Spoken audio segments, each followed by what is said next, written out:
What a mistake this is going to be. You're absolutely correct, and we are live. So, hello everyone. We are the Pentapals, and we are finally back after about a year-long break from doing some one-shots, and we actually have all five of us here tonight. So that's a little exciting. Tonight we are going to be doing a Call of Cthulhu one-shot, specifically a scenario called Nakuko, which is published by Stygian Fox. So that should be a good time. But let's go ahead and do some introductions. So I'm Jesse, McMuffin Fucker in chat. I'm done apologizing for it. I am going to be running the session for tonight. So why don't we actually, and I'll continue on with, I usually stream on Thursdays. That's why we're doing this on a Thursday. And I typically stream investigative games or horror games. Oftentimes both. So it should not be surprising why I'm running Call of Cthulhu. So let's go ahead and just kind of go down the line a little bit. Paige, why don't you introduce yourself, what day you stream, what you stream, and who you're playing? Okay. Hi, I'm Paige, or Paigeisle in chat. I stream on Mondays, Saturdays, and Sundays for the most part, and I do game like Fortnite, Horizon, RPG stuff, whatever random game I want to play, and art streams. And I am playing. Oh my God, what is my name? I can't remember. Hold on a second. Mizue Adiyoshi. And I'm a 19-year-old girl. Nice. Did I hit all the bullet points? Yeah, that's perfect. Okay. All right, cool. All right, Tad? I'm freaking Satan in chat. I stream Fridays, and I just stream whatever. There's nothing coherent about my streams. And I'm playing Kim Minami, a reporter. Alrighty. Keegan?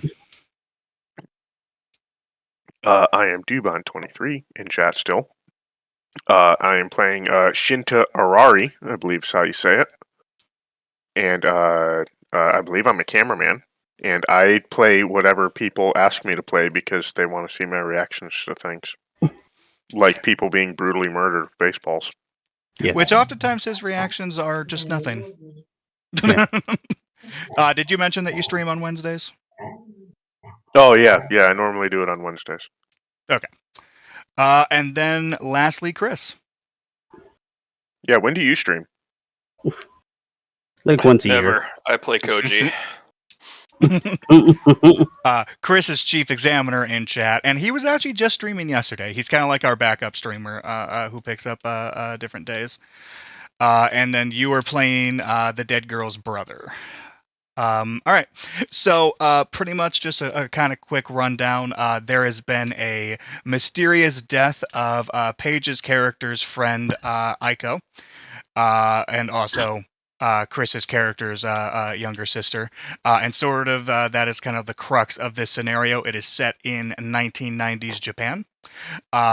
So, it's not super modern, but it's definitely not your normal, 1920s vibe. So, if everybody's ready, let's just go ahead and get started. All right. So, I'm going to kind of set the scene up here a little bit, and we'll go from there. So, it's a sit-down between a girl, her parents, and two teenage friends. Eating in the Japanese style, they sit on bended knees around a low dinner table. The daughter, Aiko, shuffles uncomfortably, her bare legs itchy against the tatami mats, while her friends, Mizue and Kaiko, speak quietly and giggle, unused to Aiko's family's stern formality. Her father eats quickly, guzzling his miso soup down in quick draughts, wanting to be away from the girls and in his study. Her mother takes delicate bites of her broiled fish and smiles at Aiko.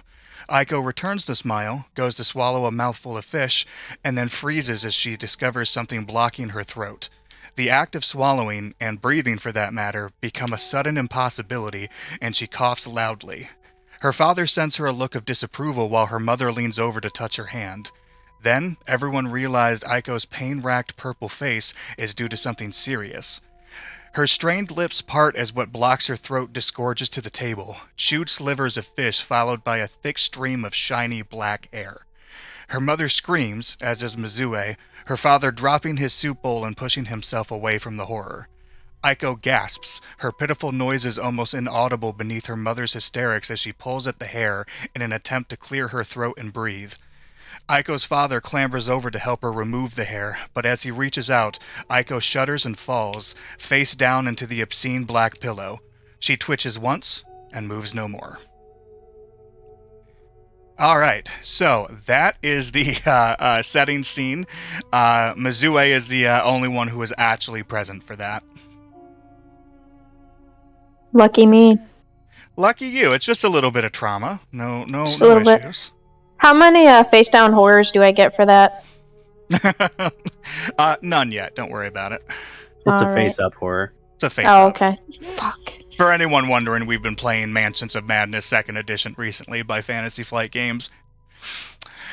But alright, so as I stated before, Koji is Aiko's older brother who lives closer to the university in town, so he does not live at home. And Mizue and Aiko both knew Kim Minami when Kim, a reporter, spent some time interviewing some of the local students, and they were some of the students that were interviewed.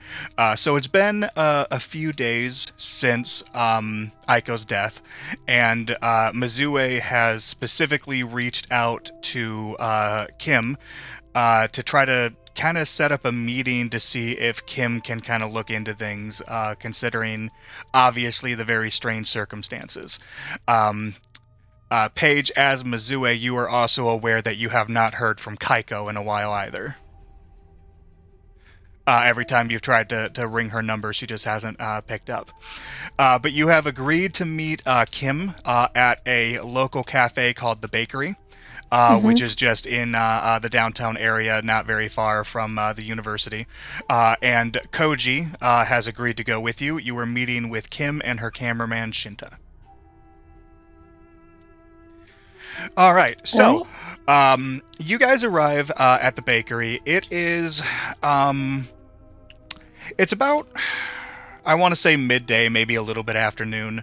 It's a hot summer day, you know, shimmering heat and the buzz of insects filling the air. The bakery itself is relatively busy. It's air conditioned, and in addition to having, you know, baked goods sales like cold coffee and teas and the like. Kim and Shinta are already there when Mizue and Koji arrive. It's pretty easy to recognize them. Kim stands out a little bit. She's a very beautiful and confident looking woman. But the two of you make your way over to the table to sit down across from Kim and Shinta. A waiter comes by very quickly after you guys arrive to take some orders, walks away, and the four of you are left to discuss things. So at this point, please proceed.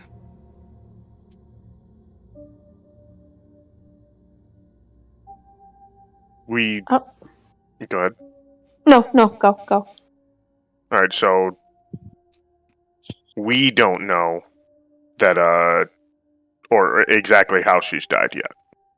No, so the information that you would have had from Mizue is that she would have contacted Kim and just told her that, you know, Aiko had died from something mysterious, and she wanted to talk to her about it. So all you know is that Aiko is dead and she died a few days ago. You don't know anything else. You don't have the details about it. And also, Koji doesn't have the details either. What year is it again? It's like later 1990s, so probably like 1997, 1998. Okay.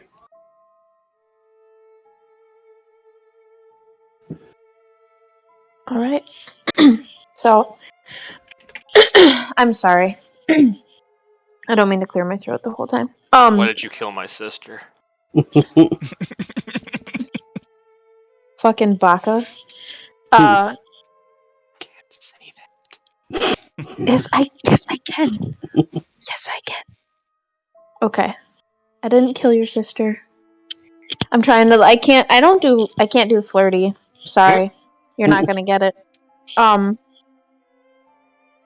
So I'm tasked with telling them what happened. Okay. Well, how do I start this? I watched your sister die, and it was fucking graphic. No. I can't even explain what happened. Like, I can explain what happened, but even, like, grasping it and trying to talk about it, it's just bizarre, because it doesn't make sense. She started choking, and we were in the middle of eating dinner, and all of a sudden she took a bite, and then it was just, like, sudden.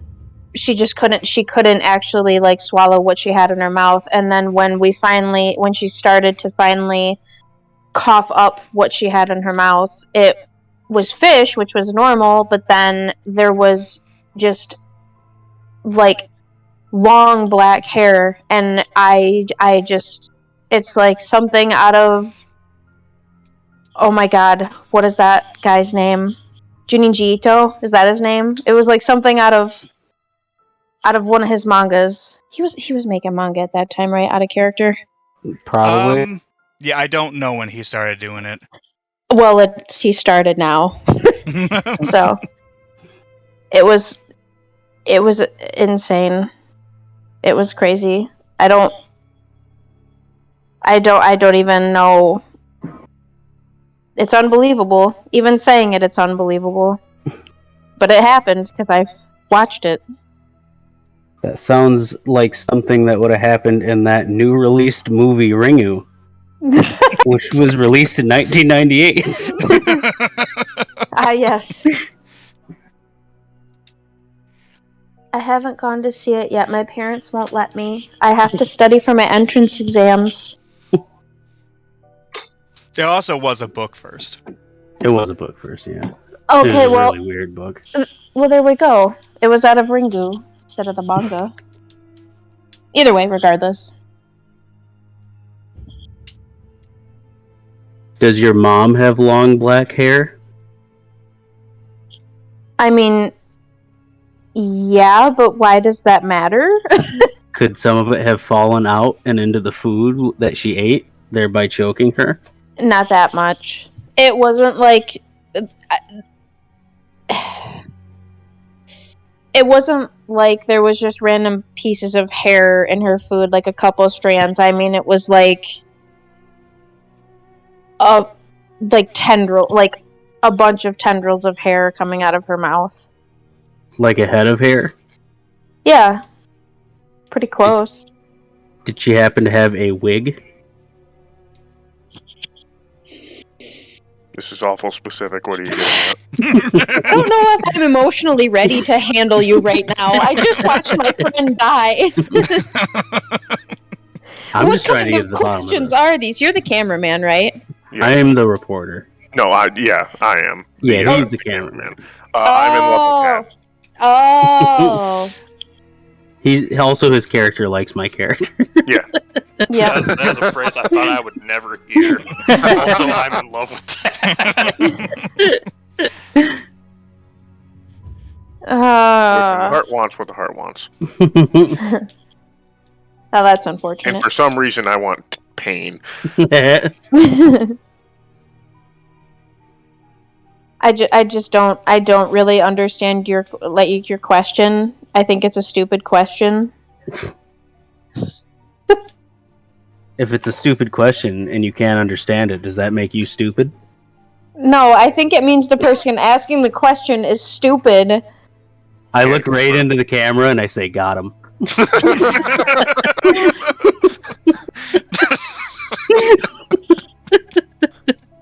So I'm gonna drink my tea, and then I'm gonna pay the bill, and I'm gonna fucking leave. This is stupid. You're disrespecting my friend, and you're disrespecting her death. Look, we just want to get to the bottom. Agree. Well, you your are friend's not death. trying very hard enough. You're asking stupid questions. Baka. Sorry. All right. Well, I forget how long was it between her dying and us getting there? Like 3 days. Oh, okay. All right. Well, so we can't exactly look at the food. Is there like an autopsy being performed or has been performed? I mean, you guys aren't really aware. You'd have to probably, you'd probably have to ask her parents about that. I imagine that like the police are investigating it. So I could talk to a cop, maybe. Probably. Well, no, go talk to the parents and disrespect the shit out of her to her parents. It would be very good footage if I got their parents too. Two Gotham moments in one report. It would be That was good for footage if I could make their parents cry again. It'd be amazing footage. You're the Top. worst. Top billing. Top billing. Highest rated news channel. Well, do you have... Oh, sorry, I go ahead. suppose that we should go and see if they are doing an autopsy. Like we're not going to be able to... Obviously, if it's been 3 days, we're not going to be able to look at what killed her. So we should go see if they have discovered what killed her. Like, if her entire stomach was full of hair for some reason. Yeah, we should see what the official source says was the cause of her death, and we can go from there.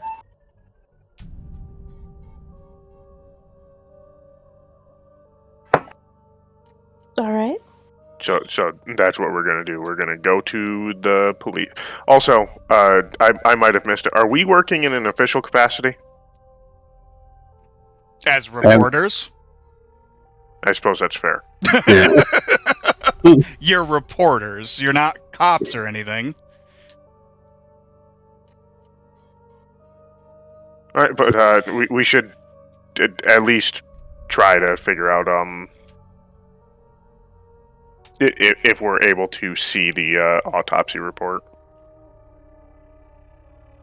I mean, I can try to talk us in either way. That's what I'm good at.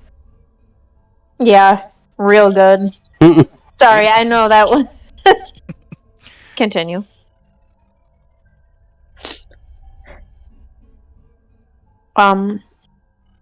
Well, I do want to know what actually happened to my friend, so if you guys are going to get more information, then I want to go get more information. Do we want to go to the police or do we want to go to the hospital? Because either way, like, we'll be able to maybe find an autopsy report. Or do we want to try both?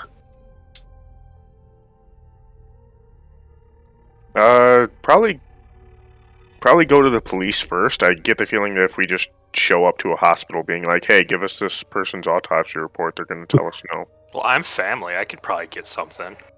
That is true. He is family.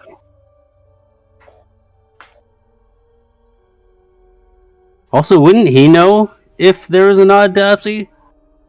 He hasn't talked to his parents yet. Oh, okay. Yeah, that Yeah, would fuck help. them. Maybe we should go talk to your parents. You can talk to my parents. Oh, okay. Maybe Let's go talk to the parents. Okay, we'll go talk to the parents. Brother, whatever your name is, you can go see if you can get anything from the hospital, I guess. Okay.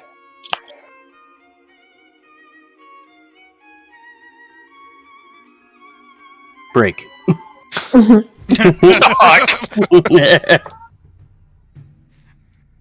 Okay, so I guess me and cameraman are going to the parents. Mhm. I don't know what Paige is. Paige would probably go to the hospital. You've already been with the parents. You saw the death. So it's not like... That's true, but I bet my character's going to want to go where Koji's going. That's fair. Yeah, so... And he's going to the hospital. Yeah. So... Alright. To the hospital. Don't try to sneak any kisses, T. Jesus Christ. Yeah, I this know, is... I can't be helped. This is gonna be a nightmare. All right. So I guess let's start with Keegan and Tad. All right. So you guys head over to the Tanaka family home. They live on a street in the southern suburbs of the city. It's a nice looking house, although it's at least like modest size. You know, like it's not super big, but it is very nice looking. You knock on the door, and after just like a few seconds, you see a short, pale woman with a very like sad expression. You can tell that she's been crying recently, and she's dressed in a black kimono. But she opens up the door and just kind of looks at you quizzically, like, "Can I help you?" Hello. We're from the Makinohara news station Globe. Globe. Is that the name of our news station? Globe? I mean, I'm pretty sure you work for a paper. Oh, okay. We're from the paper then. We're just here to maybe ask questions about the unfortunate events that had transpired here. So she kind of just raises an eyebrow and she's like, "Why do you want to look? Why specifically are you asking about my daughter?" Well, it's just very strange what happened to your daughter. We want to make sure that justice is being done. Let's see. Why don't you? Charm? Yeah, sure. They did an extreme. Okay. So she, she still kind of has like a little bit of a reserved look, but she nods and kind of moves aside, allowing you and Shinta inside. She asks you to, remove your shoes once you get in. I think that's just customary in Japan. I don't think you would have to. I think so too, but it specifically says you will be asked to remove your shoes. Oh, So, okay. Just in case someone's hardline, like not taking off their shoes. yeah, just in case you want to try to test this. Nah, you're taking those fucking shoes off. 5 seconds later, Koji's in jail, killing 3 people because he didn't want to take his shoes off. That's why you can never go home and talk to your parents. You just will not take those shoes off. It's like been how they 7 feel. years.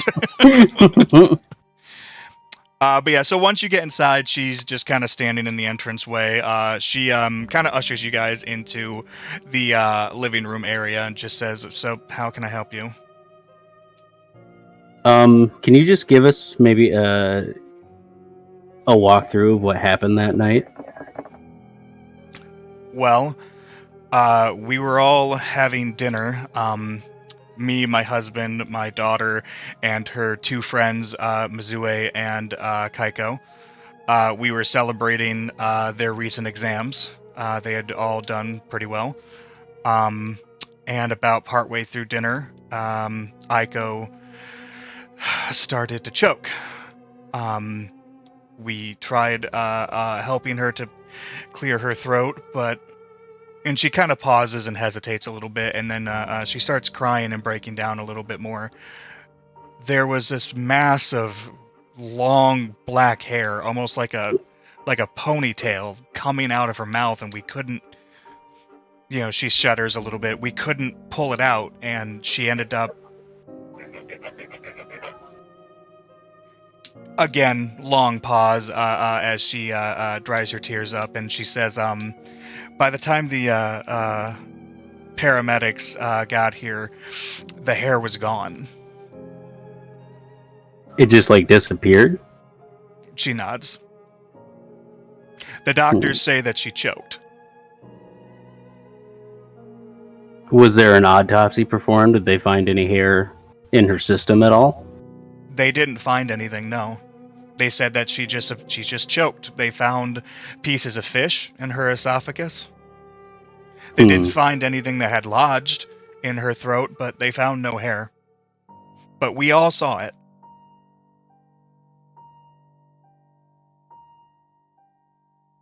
And you were just eating fish? Mm-hmm.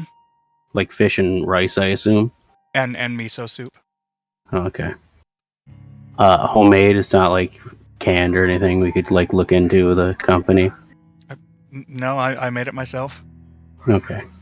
Did you get the ingredients from the local market? Yes. Okay. Just looking for avenues to explore, ma'am. I'm sorry.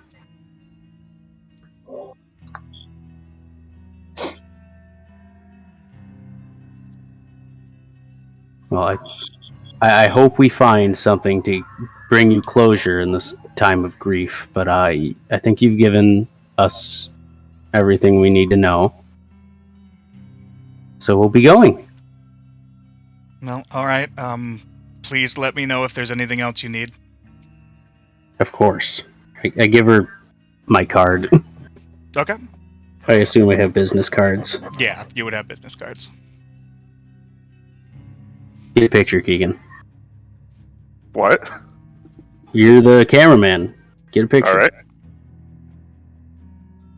All right. Hang on. Oh, fuck yeah. Oh, it is a video camera, so I guess you guys are station reporters then. I couldn't Yeah. remember if it was newspaper or station. Well, in that case, I super recorded that Yeah. entire thing. that tear-jerking interview. Got like nice like panning shots of the living room, including like the small shrine that they have to Aiko. Yeah.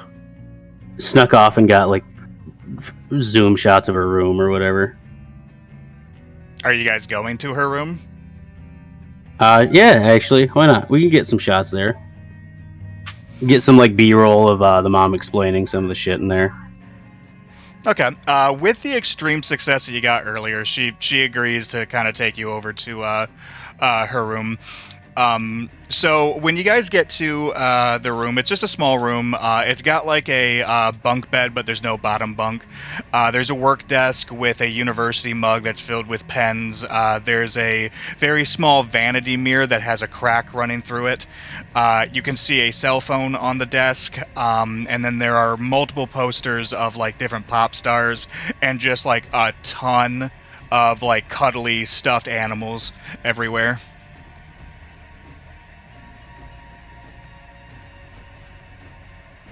Okay. Can I do a spot hidden to see if I find anything strange or unusual? Yeah, go ahead and give me a spot hidden. Would I do Extreme the same- success. All right. What was that? Would I do the same success. thing since I'm looking like through the camera the entire time? Yeah, go ahead. All right. Suppose we'll see if it matters. All right, just regular success. Okay.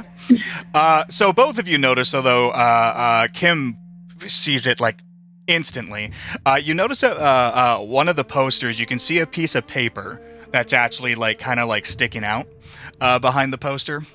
When you pull at the piece of paper, you actually find a drawing. Oh.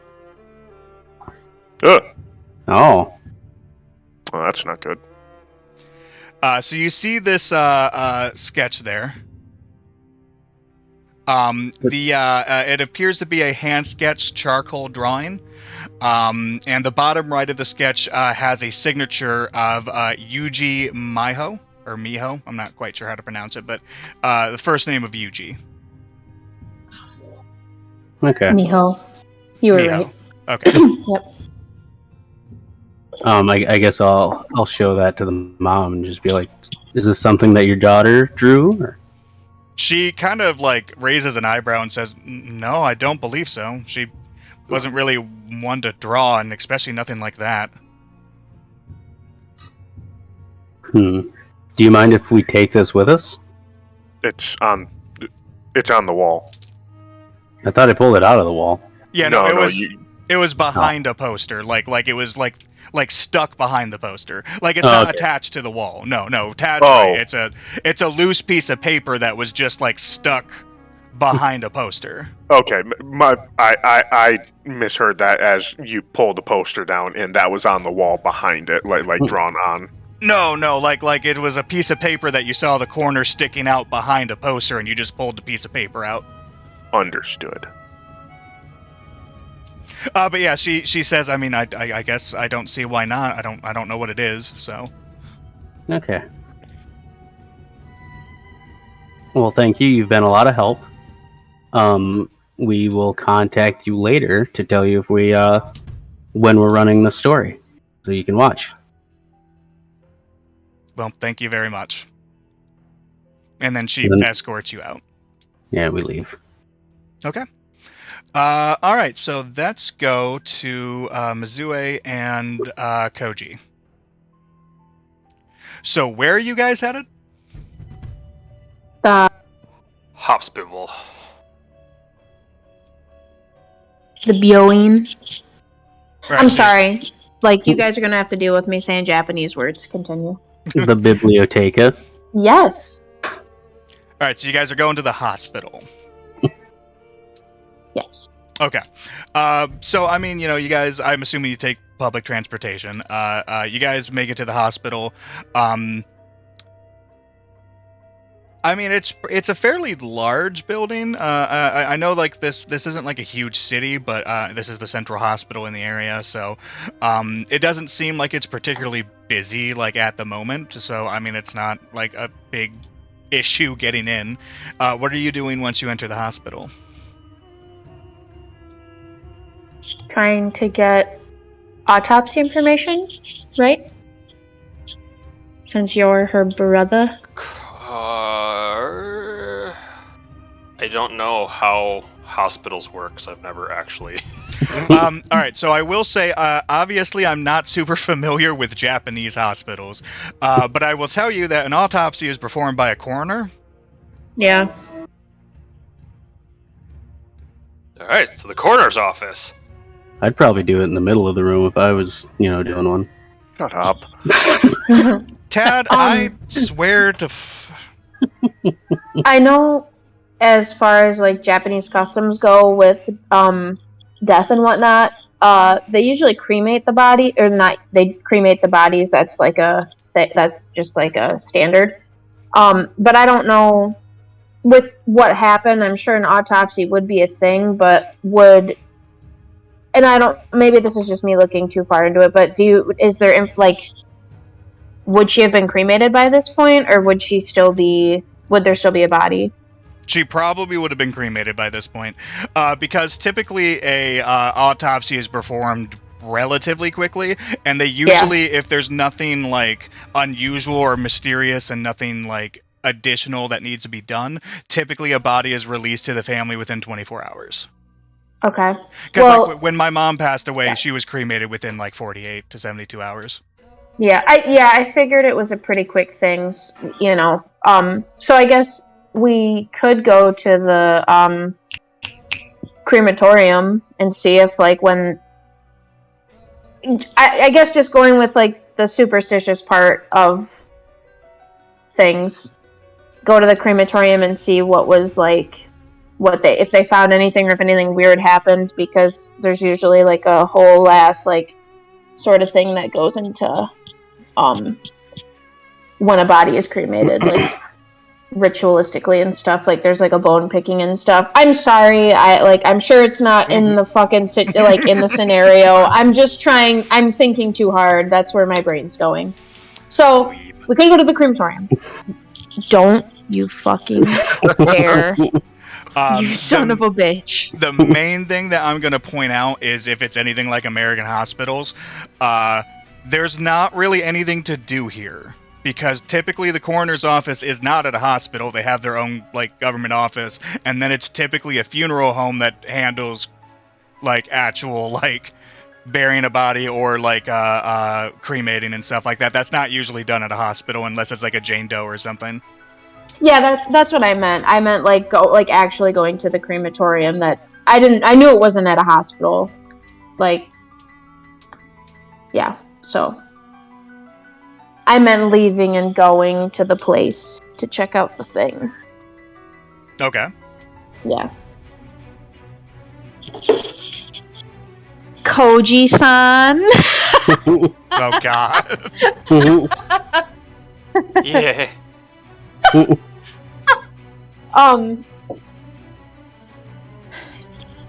Maybe we should go to the crematorium instead and see if they found anything when they...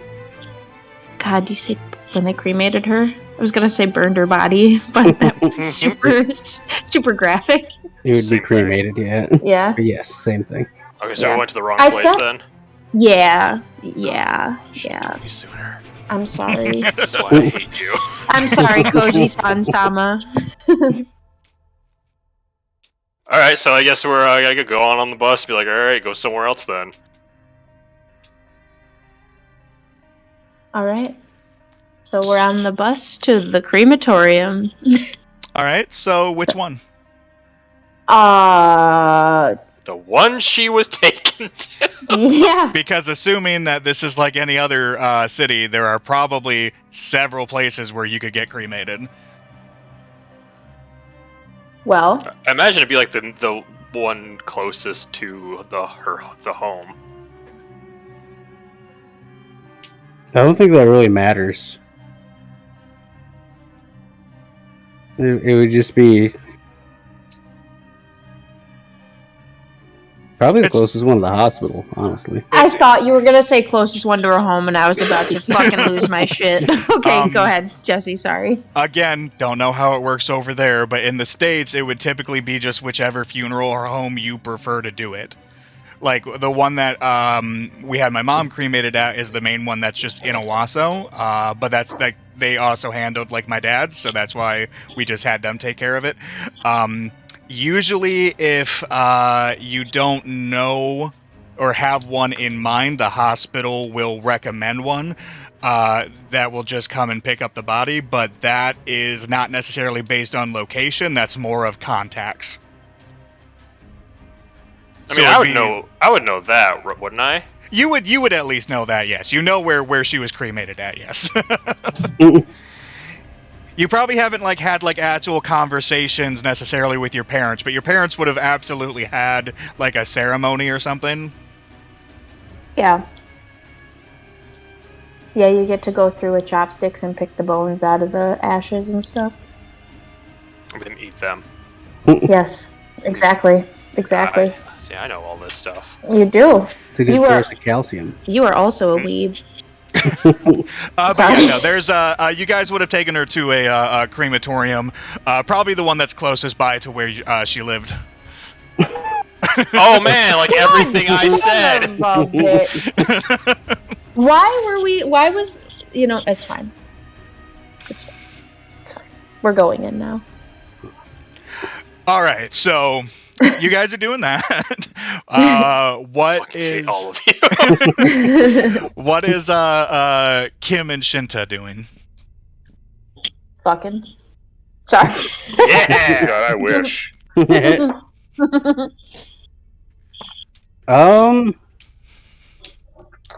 We got what we wanted from there. Would we know if there was like a police investigation going on? Well, it sounds like, from what she said, they didn't really believe her about the hair thing, because, like she said, they did the autopsy, and they didn't even find anything like in her throat, like to make her choke to death. But that's true. So there's probably some suspicion. So yeah, probably go to the police, see if they're. I'll tell you this, even though she didn't like specifically say it. It was ruled she died from choking. Like Okay. It was ruled an accident. So it was like straight up accident. mm-hmm. That's what it's been ruled as, yeah. So there's it doesn't sound like there's any sort of investigation. Okay. If there was an investigation, they probably wouldn't release the body. Well, I would probably just want to straight talk to the coroner. So I'd probably, even if the autopsy's been done and her body's gone, probably ask some questions of the coroner. So we're going to the hospital. All right, I'm just gonna stop you right there. Once she starts saying, "Okay, so we'll go to the hospital," I'll say, "Shouldn't we go to a coroner's office instead?" Thank you. Thank you. I am so mad that we had this whole goddamn conversation, and apparently Tad didn't listen to me. Did you expect otherwise? No, but I made the silly haha about the coroner office, and then I blacked out. But The worst. all right. So Kim and Koji are headed towards the crematorium, and Kim and Shinta are heading towards the coroner office. yes, Okay. Also, if anybody is watching and we are wrong about how they handle things in 1990s Japan when it We comes to don't coroners and stuff, I apologize. We do not care. No, we have Paige here. She knows. it's true. Sure. She'll Hey, take all the blame. She Sure. is from Japan. That's If right. I'll anything get is wrong- canceled. I'll get if canceled anything for is it. wrong, Yeah. same page. Blame She was me. in Japan in 1998 or about. I was 7 years old. Mm-hmm. She A was whole directly 7 involved years. in this. I Yeah. was. Yeah, It was her hair. it was. She did a murder. I did. Why do you think she had to move here? Exactly. Yeah. All right. So for Mizue and Koji, so you guys arrive at the crematorium. I imagine at this point it's probably like 3 in the afternoon or so. There's, it's open, obviously, because it's a funeral home, but there's not really anything going on. There's no, ceremonies being held or anything. There's obviously a, director who would be around, who actually would probably recognize Koji, because it would have only been, a day or Couple 2 days. ago that you were actually there doing that. So he'll approach as you guys walk in, and he'll, give a respectful bow, and then address Koji, and just say, "It's good to see you again. What can I do for you?" I was. Wait, where were we? Crematorium.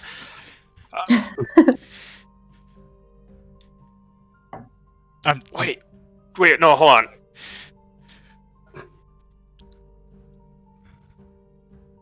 Oh, I'm confused. What are So- you confused about? Why would we need to go to a crematorium in the first place? Because we were trying to find out if anything strange happened to her body at all. Like if they found anything when they burned her. Well, I guess you would have seen it too, because of the ritual and stuff. Also, they would probably have done the autopsy at the crematorium. The crematorium was probably. Why would they do an autopsy there? You're going to the coroner's office, my guy. That's where it would be at. The coroner office usually releases the body to whatever funeral home takes care of it after an autopsy. Yeah. All right. Well, in that case, I don't know. I mean, to be fair, I think there are some places that perform autopsies at the same, where they also, do a funeral home and stuff, but I think that's, for very small places where, it's all one area. In, an actual city, you have a specific office that does that, and then they just ship it off to whatever, ship the body off to whatever funeral home takes care of it afterwards. Yes, indeed. Sorry. Well, Koji-san Samadeshta did, I feel like at this point you're just adding random shit to the end. I am. No. Koji sushi? Yeah. Koji-san Samadeshta sushi. I'm so confused. Me too. It's fine. Did you ask him anything? No, because I'm wondering, I don't think we can actually learn anything from here. Okay. Well, I might as well try. Yeah, do it. So I guess, what? I don't fucking know. So would you have any records pertaining to her death?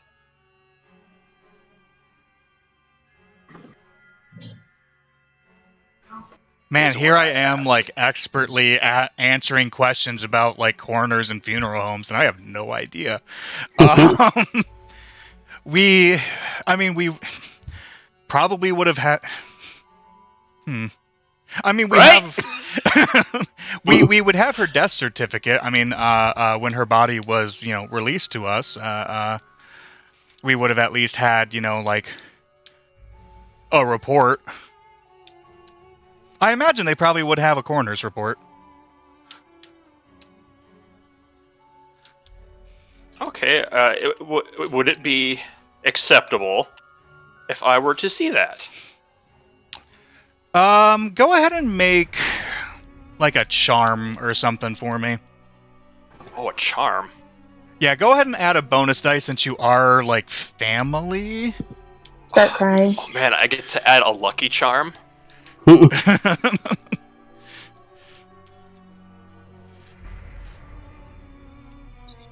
Fucking window's too small. There we go. All right, charm. Ooh. Oh. Oh wow, you are not very charming. No. That's my bonus. All right, so it would be 51. Yeah. Which is better, but not good enough.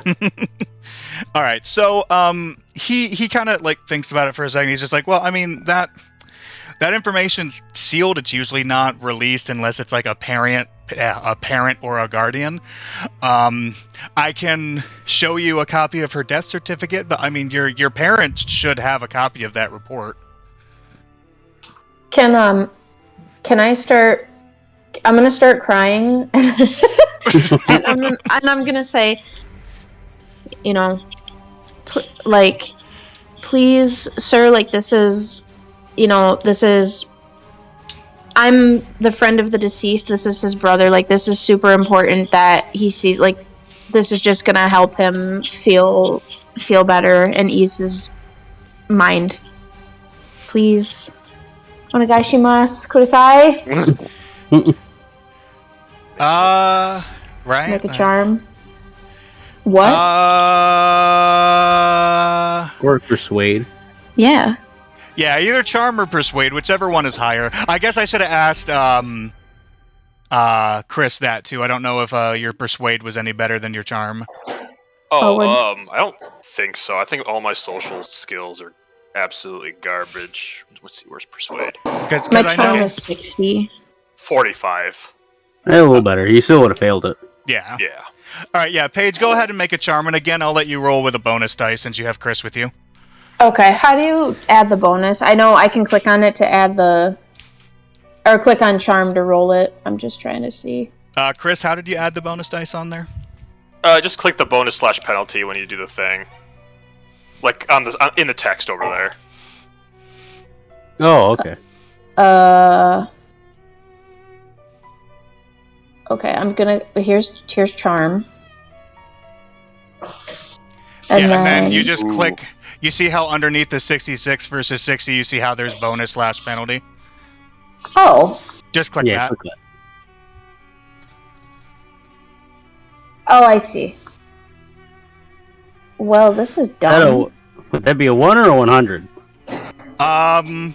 So it would technically be 1 because you have to have all zeros for it to be 100. So that's actually a 6, which would be like an extreme success, actually. Oh, cool. Nice. Yeah. Okay. Sweet. Yeah, remember when you're doing bonus, it's always the best number. So in that case, you're replacing the tens. So the first 6 replaces with a 0, so it's 06. Oh, okay. Sorry, this is going to be a lot of refresher because it's been a hot minute since I've played Cthulhu, so... Oh yeah, no problem at all.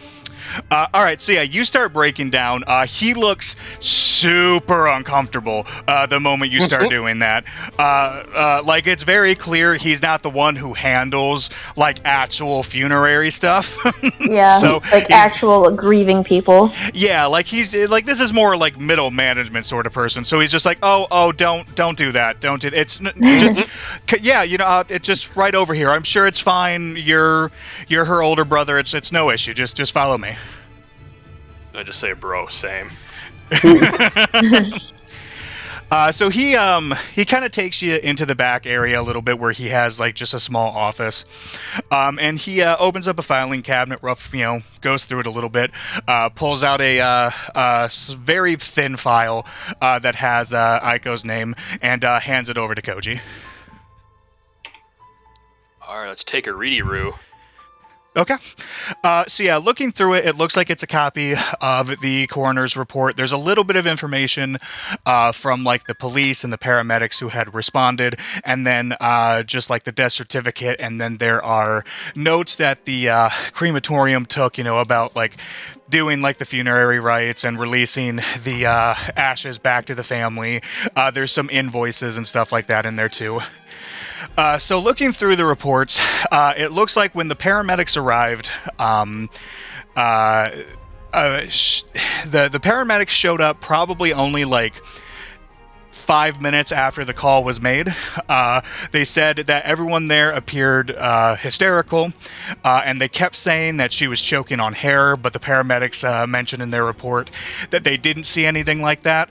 They saw bits of chewed up food, but they did declare her dead on arrival, which was slightly notable, just the fact that she was like already dead when they had got there, even though she hadn't been choking really for that long. But she was declared dead on arrival.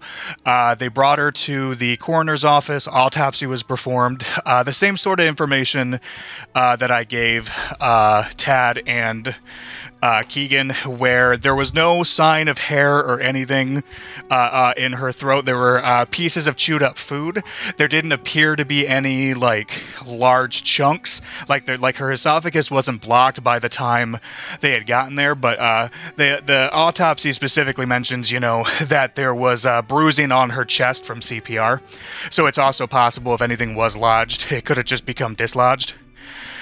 Ultimately, the autopsy shows that eventually the coroner reports it as an accidental death due to choking, and then it was released over to the crematorium. And from there, it looks like when the crematorium got it, it was just kind of business as usual before being released to the family, like the ashes, yesterday.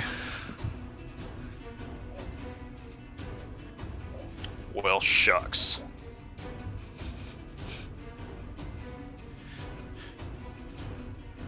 We tried. Seeing if I think of anything else. No, I kind of think this is a dead end. I'm going to suddenly be overcome with worry for Kate. What the hell's her name? Keikyo, the other friend? Yeah. Because she's the one who's not answering her phone, right? Yeah. Yeah. Okay. Kikyo. Keikyo. I feel like I need to go check on her and see if she's okay. I just realized that, but I don't know if you want to come with me or if you want to go talk to your parents, but I think that's why I would rather not do the latter. Oh, okay. Okay, They well, want him to take his shoes off. let's go, yeah, and be a doctor, and he wants to do none of those things. Let's go check on her and see if she's okay. I'm worried about her. No, they're like, you can be whatever you want, son. He's like, I'm going to be a fucking doctor. With my shoes on. With my shoes on. I believe the bio has him as a philosophy major. Oh, never mind. They wanted him to be a doctor. All right. So you two are going to be visiting Keiko, whatever her name is. Yeah. All right. So we'll pause on you guys, and we'll go back to Kim and Shinta. So you guys arrive at the coroner's office. Obviously, it's a lot less... I don't necessarily want to say a funeral home is casual, but normal people don't just go to the coroner's office. Tad, I imagine you have probably been there before as a reporter, Probably. so you at least are familiar with the place. It's a relatively small building. I mean, most coroners' offices really aren't that big. It's essentially just a morgue with a small, like, reception area and office attached to it.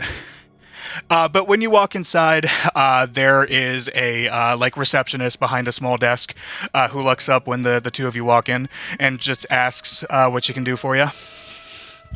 Can I make a luck roll to see if I have like a contact in here that I could just be like, "Hey, my bud, I want to talk to him." Yes, I am going to have you roll luck with a penalty dice, though. Okay, Just because I don't necessarily think that you would be like... I did it. Okay, well, there's also that, I guess.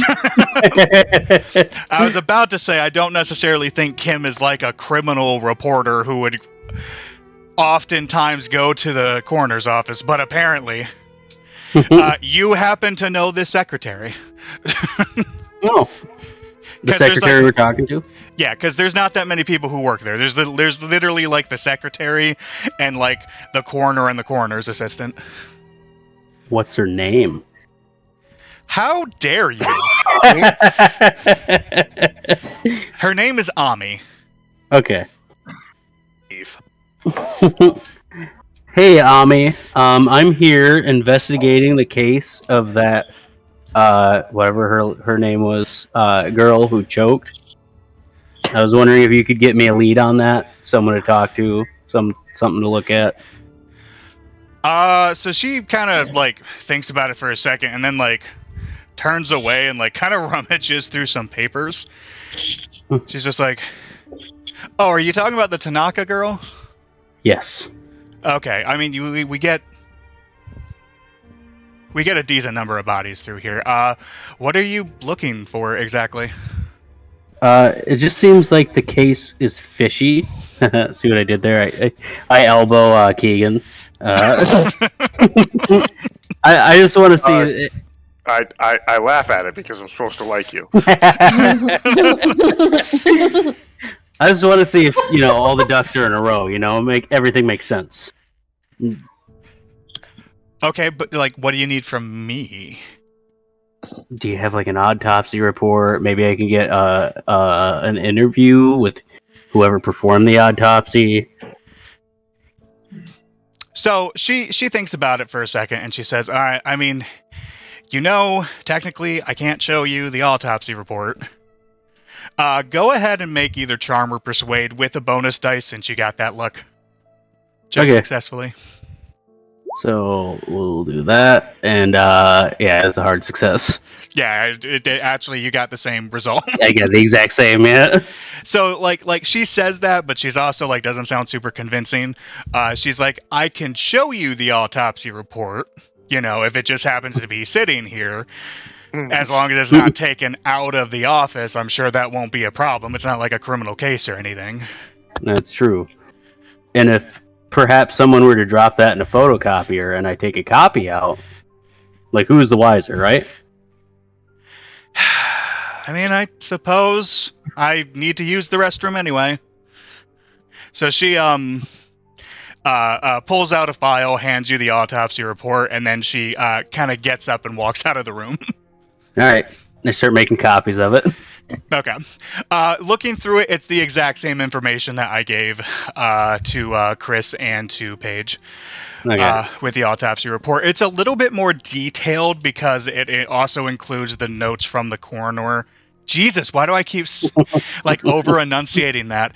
It also includes notes from the coroner as he was performing the autopsy. So like I said, it has a little bit more detail.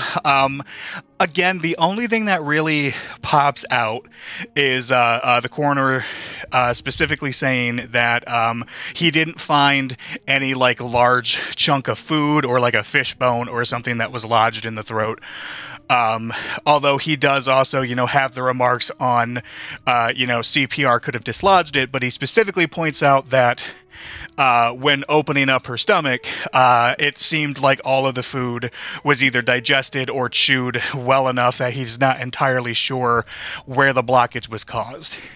But based on everything else that he did, he also didn't determine that there was anything suspicious about the death at all. Like everything matched asphyxiation, and there was no other sign of something that could have caused the asphyxiation. And he even notes down that the family specifically said she was choking while eating. You do notice that the notes don't say anything about hair, though. Like, not even like the family mentioning hair. Okay. Well, I guess I take the photocopies.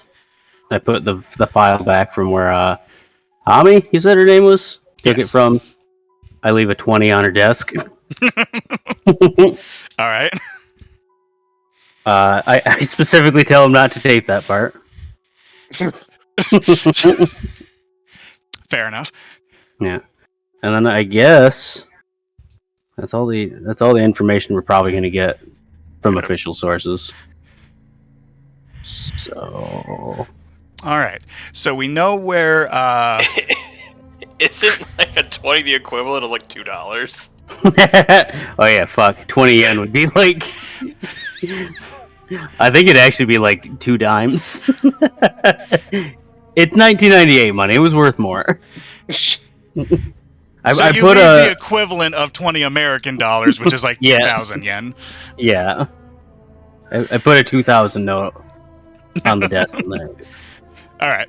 So we know where Chris and Paige are going. Where are you two going next? Are you going to try to meet up with them? Do you have another lead that you want to follow? I have one idea, but do you have any ideas, Keegan, since I've been deciding where we go every time? Not really. I mean, both my character and me is sort of just following along at the moment.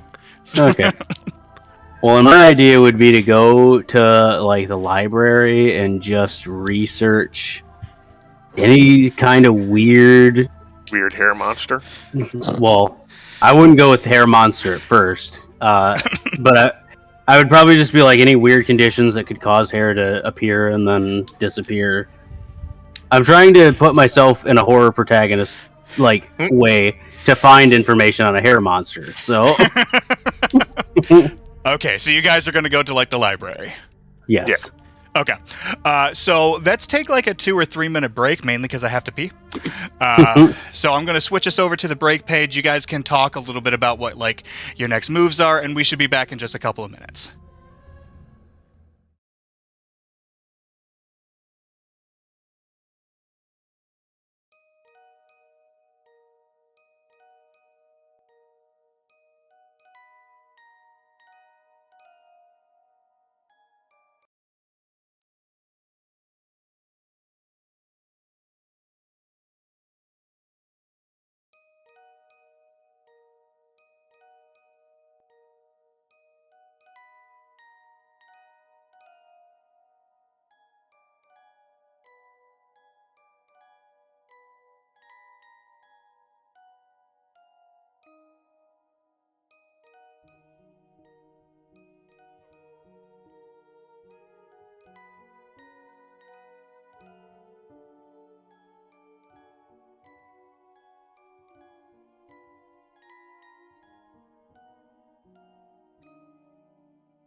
I hate all of you.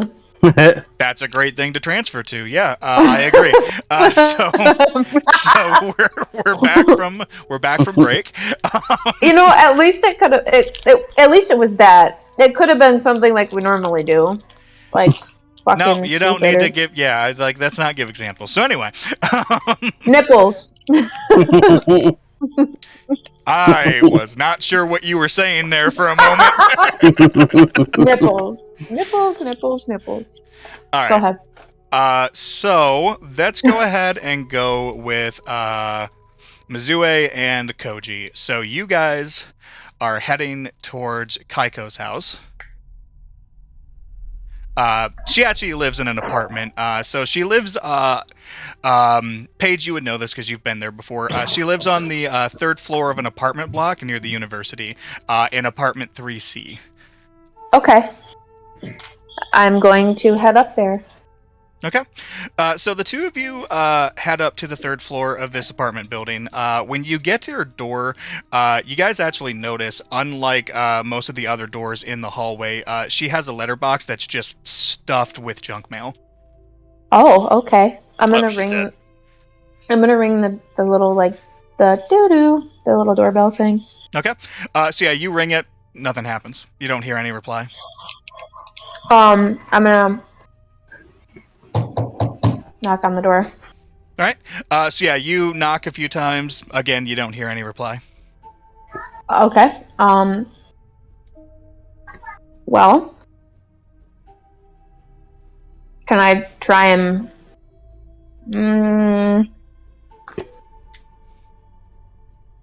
God damn it.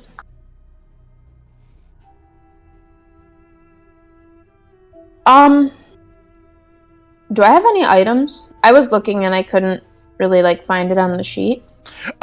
You do. I just didn't really bother adding them because you just have a cell phone. Well, you wouldn't have a cell phone. That's what I.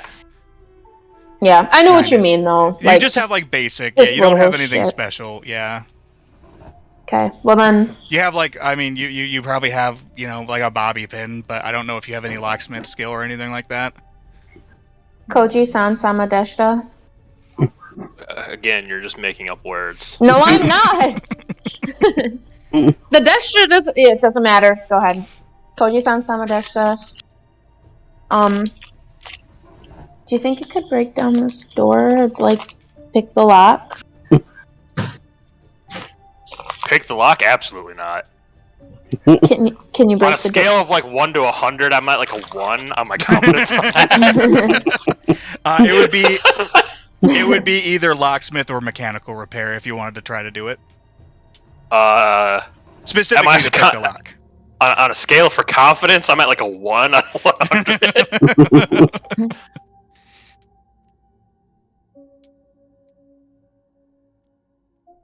Wait, did you say you want me to break down the door? I mean, whatever's easier. Break down the door, pick the door. Jesus Christ. The door, pick the lock. Whichever one you would be better at. Koji-san Samadeshita. Oh my god. Alright, I'm gonna fucking kick open the door. I'm about to commit a crime. Little B&E. Never hurt nobody. I'm gonna do a good old look around, and then if no one's around, I'm gonna give it a old kick. I mean, there's nobody in the hallway. So I guess go ahead and give me a strength check. Hey. Oh, you exactly made it. Okay. And now, Tad, go ahead and just roll me a D100. Okay.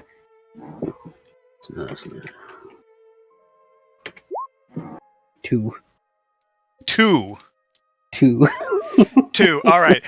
So you kick the door and you go flying backwards and land on your ass as that door does not fucking budge. Oh, I thought that was like an electrical explosion.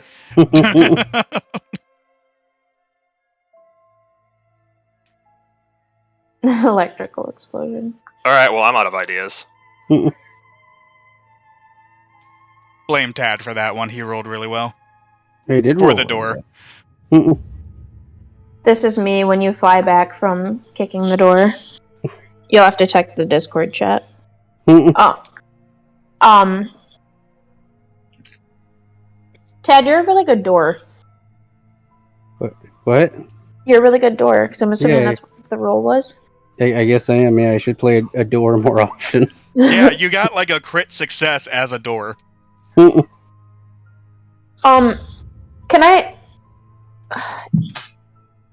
I look for like a spare key or something?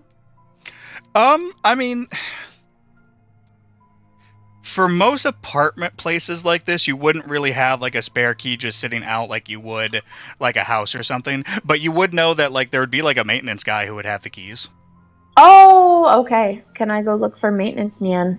Yeah, I mean, you would know probably from like when you came in here that there should be like an office on the first floor for the super or whatever, the apartment Okay. manager. There we go.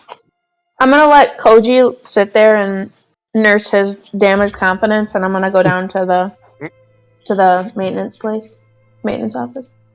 Okay. All right. Yeah. So you head down there. It's just a door labeled apartment manager. When you knock on it, it takes like a minute or so, and then you see this kind of like pudgy dude in like his 50s, bald, very stereotypical. I apologize. Answer the door. He's got like the big ring of keys. He's just like, yeah. Hi, sir. I'm coming to check on my friend, Keikyo, up in apartment 3C.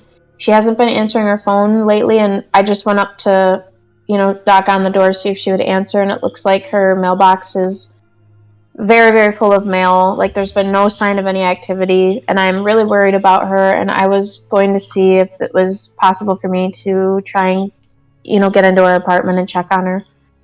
Okay. I don't have a key. Go ahead and make like a charm check for me. Okay. Yes! Nice. Okay. So, he's listening, like he's like half listening as he kind of like eyes you a little bit. Gross, but okay. But he just nods. He's like, yeah, I'm sure that'd be fine. I think I've actually seen you around before, going up there. So he just like rummages through his keys. He's like, all right, come on. All right. Arigato gozaimasu. Oh, let's go. Let's open this door. So you guys head back upstairs where Koji is waiting. He just kind of nods at Koji a little bit. He walks up to the door. He unlocks it. He doesn't like open it. He just kind of unlocks it and just says, all right, I mean, if you need anything else, you know where to find me. And then he just walks away. Cool. I think it's super trusting. I'm a cute 19-year-old Japanese girl. Of course he's trusting. Let's go inside. Jesus, okay. Do not underestimate the power of the simp. Yeah. Hold on. Is your character cute? What's your appearance? Oh shit, he's gotcha. My appearance is 90. Oh shit. Okay. You're Yeah. actually cuter than my character, Yeah. who is described as beautiful. So Well, you see, I'm younger than your character. Your character's old and disgusting. God damn. All right. I'm 25. We're all older than my character. In this.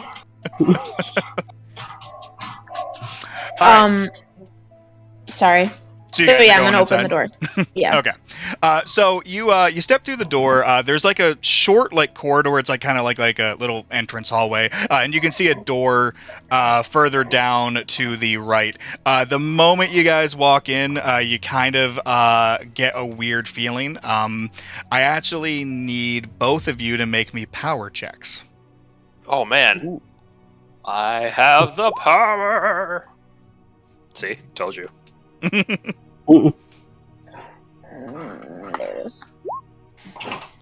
Nice. All right. So both of you, as you walk in, there's some kind of like strange odor you're not exactly able to pick out, but both of you get like this sudden shiver as you just recognize that something's wrong and something doesn't feel quite right.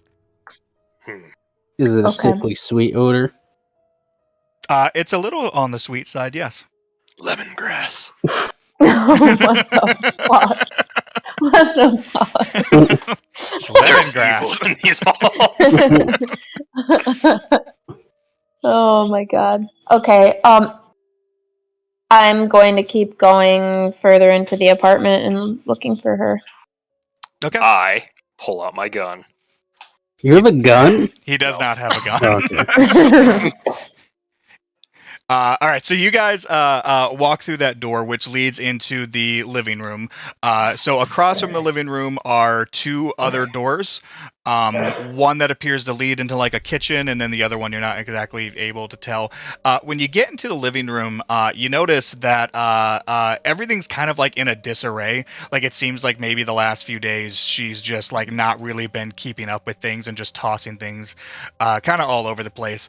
There's a tatty leather couch up against the wall. There's a computer desk just piled with papers and like empty soda cans and stuff. Are you guys taking time like looking around the room? Are you continuing on through the other doors? Like, what are you doing? I'm looking Continuing. around. Oh. All right, so you're Well, looking around. She's continuing. Yeah. All right. I'm scared for my friend. All right. So, are you going through the kitchen or the bedroom?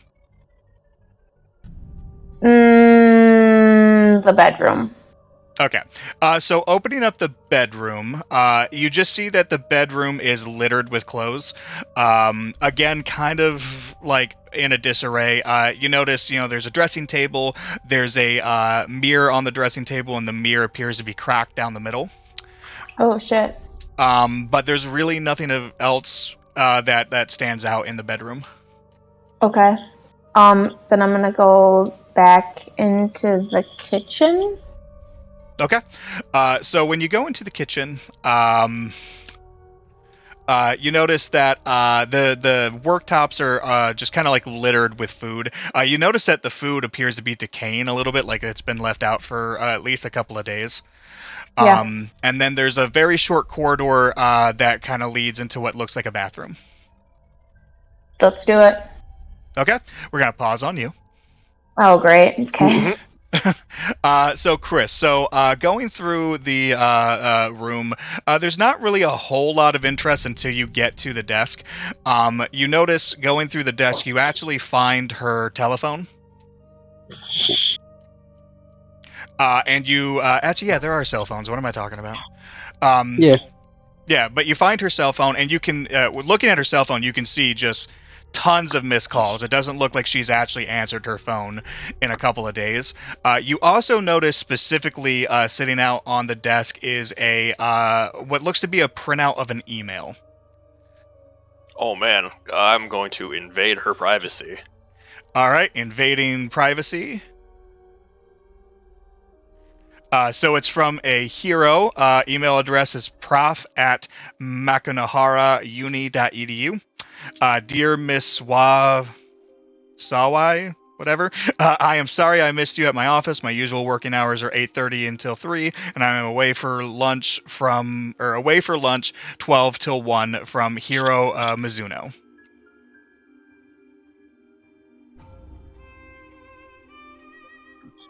Were you guys able to see that? Yeah. Okay. Yes.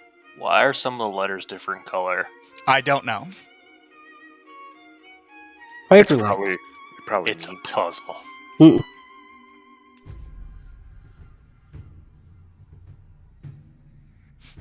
But yeah, so you find that going through everything. Paige. Yeah. All right. So when you walk into the bathroom, the first thing I need from you is a sanity check. Yep, that sounds about right. Okay. Get the hell out of here, you fucking letter. It's a sanity check for how normal this bathroom is. Mm-hmm. Oh. Roll me a d6. Not good, Cotton. Can I just do? How do I roll d6 again? /R space 1d6. Thank you. Oh, 5. 5. You lose 5 sanity. Yay! I'm at 70. Can I switch that on the character sheet? You should be able to write that in there. I also believe that's a temporary insanity too. I think you have to click edit mode. Yeah, you might have to click edit. Oh, I see. Yes. But before we get to that, so when you open the door, you get into just this very tiny bathroom. There is just this stink of rot as you notice a corpse curled up on the floor. You recognize Keiko. She's only in a bra and soiled underwear. She is frozen in what appears to be death throes, and she's clutching her throat with a horrible, twisted expression on her face. She's clearly been dead for a couple of days. Why do they gotta like give that additional information? I will say Stiggy and Fox, this is actually a little bit more tame than some of the other things they do. A lot of their stuff has trigger warnings. They're a little bit more... She shit herself. I mean, that's what people do when they die. She crinkled. They do be shitting themselves when they die. They do shit themselves when they die. Chris, I need you to make a sanity check. Sanity. I need you to make a sanity check, yes. It is not included. I scrum. Okay. So you get this very, very intense feeling that there's somebody directly behind you. Oh, wow. Oh man, Keegan's fight or flight response. I'm gonna punch. So you spin around and you swing, and as you spin around, there's nobody there. Keegan's tactics have failed me. All right, and then Paige. Mm-hmm. I actually need to bring this up. 'Cause I wasn't expecting somebody to just instantly get, like, temporary insanity stuff. So I need you to roll a 1d10 for me now. Is that like 5? Is it temporary insanity? Oh, 1d10? Yes. Yeah, 1d10. Yeah, she lost 5 sanity. That's temporary insanity. 9. Okay, interesting. So you're going to gain a new phobia. Great. Lucky me. I don't feel like pulling out the book, so we're just going to do random phobia Fear of blocks. generator. Where do I put that somewhere? I mean, Or you can will I? just write it down somewhere. All right. I'll put it under my pages page on the... Okay, I Nothing. almost want to go with this. I'm not going to because I didn't hit random yet, but the first thing that popped up was phasmophobia. Yeah. It's a fear of ghosts. It's like the game. Yeah. Yeah. All right, you ready, Paige? Yep. Oh, even better, and which actually makes sense. Necrophobia. All right. Fear of death or dead things. Makes sense. So you see this horrible twisted body, and now you're scared of dead stuff. And I did watch my friend die, so... Yeah, so, I mean, it's fitting, actually. And found your other friend dead. Yeah. But yeah, so, Chris, you can hear Mizue just screaming from further into the apartment. Oh man, I guess I better go see what's so spooky going on over there. Quick All right. question. Yes. For the temporary insanity stuff, is that something, do I, like, where it says that on the character sheet, do I like switch the 15 to, what did I have, 5? No, give me a second here. Let me Okay. look at your sheet super quick. Mm-hmm.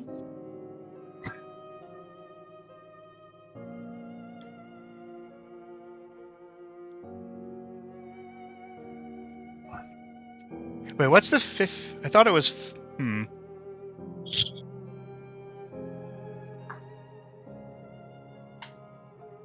I don't know, man, I'm just here playing games.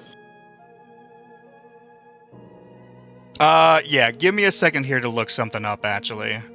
Okay. Well, you can keep doing whatever you gotta do, I didn't want to be fucking shit up. Well, no, it's actually good that you're bringing that up, because I need to see something to make sure I'm not fucking something up.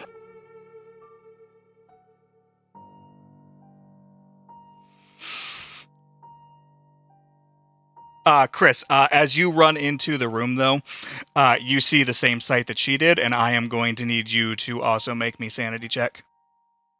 And another one. Another one.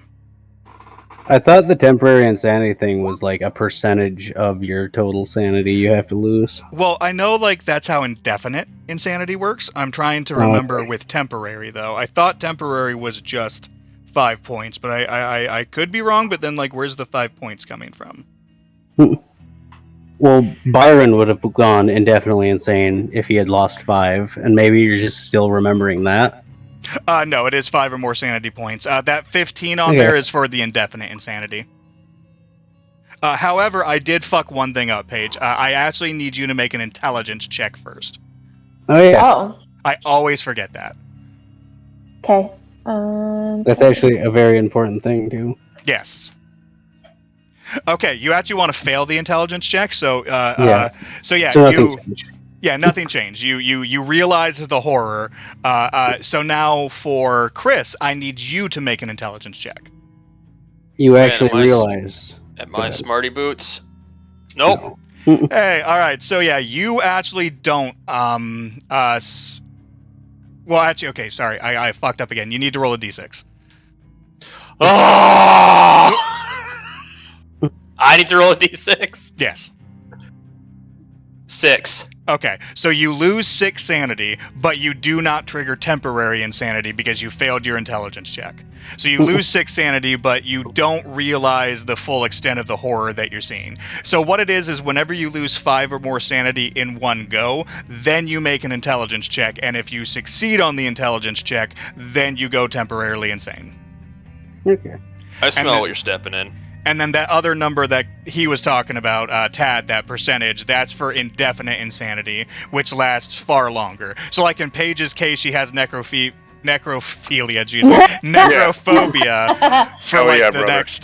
She has necrophobia for like the next several hours, but that will fade. Whereas if she went indefinitely insane, then that would be something that would stay with her for a while. Until a therapist fixed it, I think. Yeah. But yeah, so Koji, you see the same thing. You see this girl curled up on the bathroom floor, clearly dead. Huh. Interesting reaction. She pooped herself. I mean, I guess that's your takeaway. I have to point out that information if the campaign writing does. That's true. The campaign writing might have pointed that out for a reason. It could be important to the story that we know that she pooped herself. Poop ghost. Yeah, it might come down to like 2 different ghosts, and one makes them poop themselves when they die, and it's like, which one? Oh my god, we're hunting Paige. Oh no! Jesus Christ! We have to decide if it's a shart or a shit. There are 2 wolves inside you. One makes you shart, one makes you shit. So anyway, for yeah, Chris I already know my next move. I will stop the shit talk. I am just gonna I'm gonna fucking stumble. Shut up, bitch. Stumble my way back to the maintenance guy and I'm gonna just like clearly be all disheveled and upset and tell him that he needs to call the police. Why are whoever, what do you do? Who is laughing? God damn it. Oh, Jesus Christ. And I'm gonna tell him that that Keikyo's dead and he needs to call the police immediately. Okay. So, Koji, are you going with her? No. Sorry. Yeah. Okay.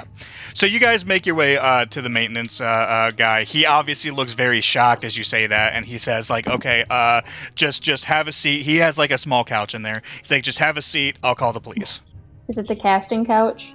It is not the casting couch. He's not good enough for a casting couch. Come on. I'm gonna I'm gonna take a seat and I'm gonna cry. Okay. So after like 10, 15 minutes, a couple of officers come in. One ends up walking into the room with you guys while two others go upstairs. We're going to kind of skip past this part, but you guys are going to be there for a little while Yeah. as you answer some questions, which is fine because the other two are spending a decent amount of time in a library. So we're going to go over to you two now. Oh, they're in the Toshokan. So you guys are in the library. What you doing? When I came up with this idea, I just assumed that I'd have a good library use being a reporter, but I don't. But I have a good computer use, which I believe I can use to search for shit on the computer. I mean, that is what computer use lets you do, yes. Okay. So, Keegan, what's your character's library use? Is it any good? No, my character's library use is 20. Do you have a good computer? Computer is It's under additional for me. under additional. I have electronics, which I suppose a computer is. That's, I think that'd more be like if we had to take a computer apart. Yeah, Yeah. no, that is definitely not. Do you not have computer use, Keegan? Let me check real quick. I do not. Not that I'm seeing, at least. Nope, doesn't look like it. Okay. Alright, I don't know how to use computers. Okay, you get B-roll of me using the computer as I search this. Alright. So I'm going to go to the computer and I am going to search what I said I was going to search. Conditions that could cause disappear to choke and disappear or whatever. What? What? Where'd it go? Okay, go ahead and make me a computer use check. Failure. All right.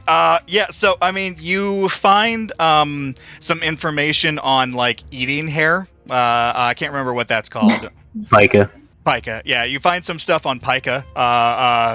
Like a health line. For Pica. Okay. Well, I might as well try to look through the library, even though my library use is terrible. Because it's not like I can use... Well, could I do another search with computer use, or is that just like, that's done now? If you're looking up something else. Okay. Oh. What? Oh, there it is. Never mind. Okay. Oh, Alright. I did very poorly getting B-roll of you. I mean, it's a hard success. Oh, okay. It wasn't scrolled down. Never mind. I got great B-roll of you failing to I use was like, the computer. fuck are you talking about? It didn't scroll down, so all I saw was the computer use, and I assumed that it was mine. So what if I'm like, okay, this search isn't turning up anything. I shorten the parameters. I'm just like hair in airway or something like that. That sounds a little too close to what you were just talking about. Okay. What if I looked up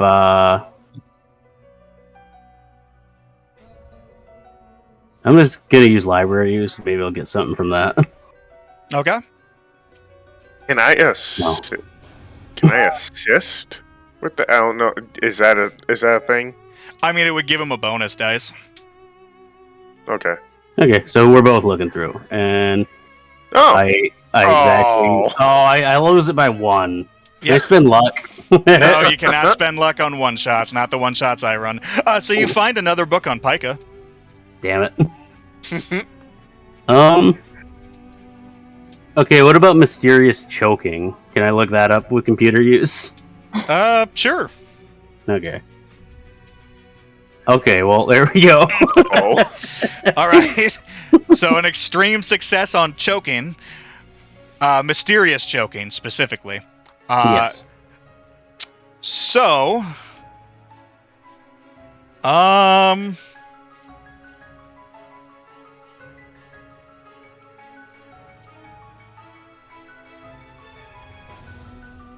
I mean, you find like some like almost like conspiracy style articles of like suspicious deaths throughout like the last like decade or so. I mean, they range from all sorts of different things. Like some people saying like, oh, it's the mob. Oh, the government has some like chemical that like will restrict your throat and then disappear. Like it's kind of all kind of jumbled and everything.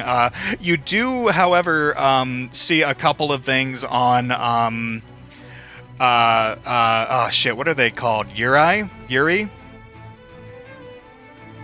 Okay. Yokai. That's a name for a Japanese ghost.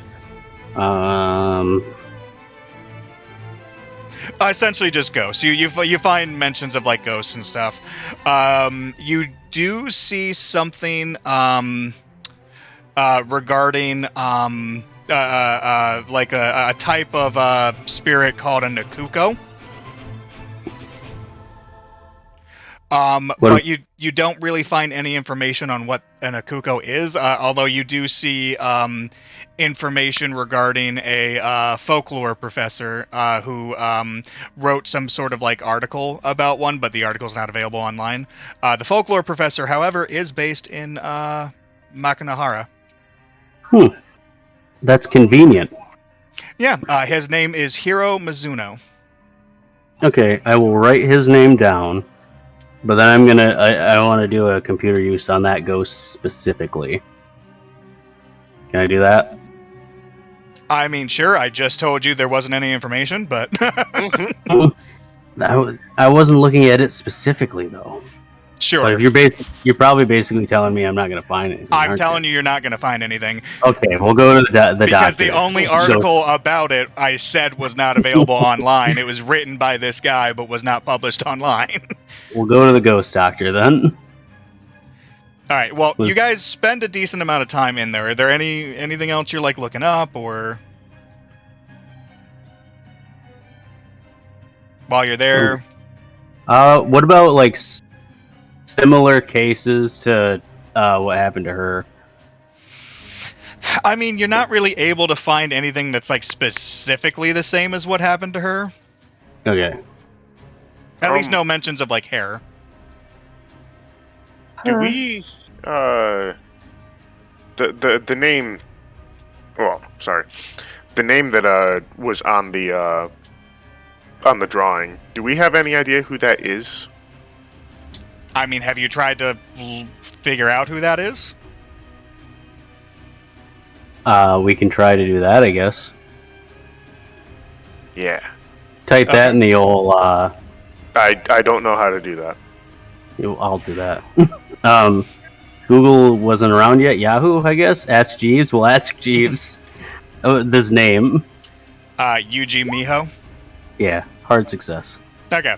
I mean, so you look up the name. There are I believe there are 3. Like you pretty much pull up just like a directory, almost like a phone book. Just a second. There are 3 Yuji Mihos in the phone book, but I mean, one of them you can see from searching online has published, or not published, but like released like photos and paintings and stuff like that. You can see one of them is like an artist. Okay, well, looking at this drawing, an artist didn't make this. So we'll try him anyways. But you also see that he attends the university. Okay, I'll throw his name down then too. Okay, but you're able to get his address and his name from that. I mean, clearly, he was there, and the mother said that she didn't recognize the name, so yeah, maybe some sort of hidden boyfriend kind of thing. I don't know if that's a boy's name or not. It is. Okay. It's possible. Something to check out. Alright, we go to the ghost professor's house next, I guess. I can't think of anything else to look up, so. Yeah, I mean, disappearing hair is not normal, so maybe a ghost guy knows something. And I already failed the roll on that, so we can't find anything. Alright, Chris and Paige, what are you two doing now that the cops are done questioning you? They eventually, after they're done questioning you, they just take her body and send her over to the coroner for an autopsy. let's go to the crematorium. No, I'm just kidding. I feel like I want to tell Aiko's parents what happened. Like, so she was, there was no hair, right? It was just her holding her neck Yeah, you with didn't like see a any fucked up hair or anything. expression. Okay. Well, I feel like I want to tell, Keikyo's mom and dad what happened here because it's relatable. What specifically did you want to talk to them about? Because there is an officer like heading over there to talk to them. Oh, okay. Well, then yeah, I mean, I'm assuming the officer's just gonna tell them like, oh, a similar death situation kind of a thingy. Yeah, he's gonna let them know, hey, your Okay. daughter's dead. Okay, then yeah, I will. Or no, not. I meant not Keikyo's parents, the dead girl's parents. Okay, you mean Aiko. Aiko. Yeah, Okay. Aiko's. Yeah. All right, so Yeah. you want to go to Aiko's? Yes, and I want to tell. It's not like terribly. Well, it's probably terribly late, but. Yeah. I mean, at this point, it's like maybe 6. Oh, okay. Well, then yeah, let's go. Let's do it. I don't know if Koji-san Samadeshita wants to go, but because he's adamantly against his parents, but I'm gonna go. Koji. Koji-san well. Samadeshita. All right. Don't know what else is going on. All right. So you two head over to the Tanaka home. When you guys arrive, again, the mother opens the door, obviously recognizes you two instantly, ushers you guys inside. Yeah. But you guys walk inside. She takes you into the living room area again. This time you also see Aiko's father. He's just kind of sitting at the table, just kind of staring off listlessly. But he looks over at you two as you come in, and he nods and gets up. And how would a father acknowledge a son? Do they like shake hands? Because they're not really huggy, are they? No, bowing. Okay, so he gives like a short little bow to. Yeah. Because isn't it like the deeper the bow, the more respect? Yeah. I don't really know, but like I don't have a clear answer, but I'm assuming that it's gonna be bowing. Okay. But because, guys... Go ahead, sorry. No, I was just gonna say, so you guys are in the living room with the parents. Okay, I'm gonna take a seat as long as there's a chair available somewhere. I mean, there are like cushions on the floor because it's obviously one of those tables. Yeah, that's right. Yeah. So I'll sit on the mat, and I know this is like the absolute worst time to come tell you this, but I feel like you guys deserve to know because it's really scarily relatable. But we found Keikyo in her apartment this evening, and she also looked like she had choked to death. And I don't know if this is related to what happened to Aiko, but I couldn't not let you guys know about what we saw. It just was too similar and very scary, obviously. So, the dad curses under his breath a little bit. The mother looks very kind of like frightened and sad when you say that. You see her tear up a little bit. As she just kind of like shakes her head and just says, I don't understand what's happening, what kind of like curse this is. I don't know either, and I wish we knew. I wish someone knew.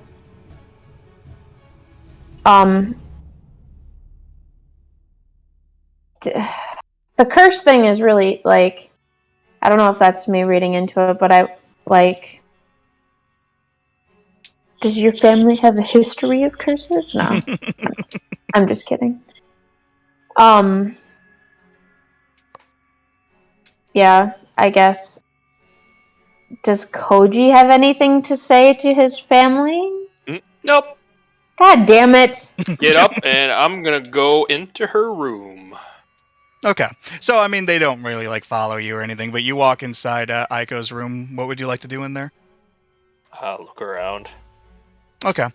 I mean, looking around, there's not really anything of interest since they took that drawing. The only other thing would be, like, her cell phone. Well, look at that. Okay. So going through her cell phone, just a second. I gotta find where the fuck.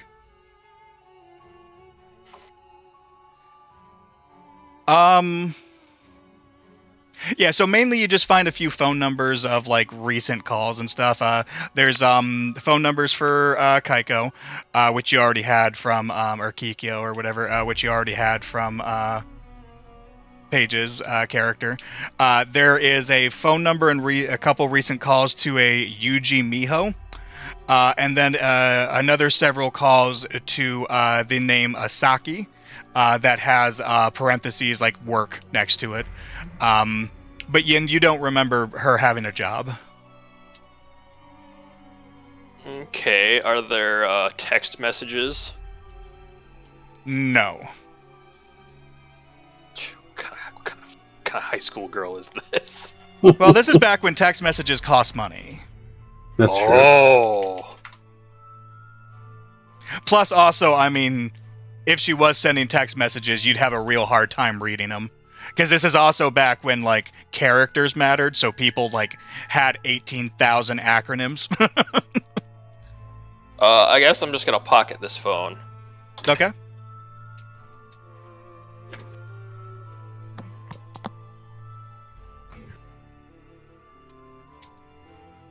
And if that's nothing really much, I'll just wander around a bit. Okay. Paige, are you doing anything else? I'm basically just gonna sit in the living room with the parents. I don't really have anything else to say. My character is just grief stricken, so she's just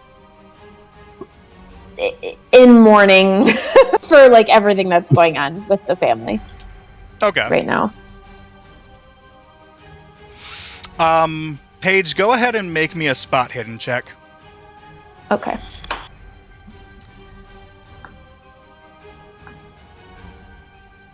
Why does my character sheet keep disappearing?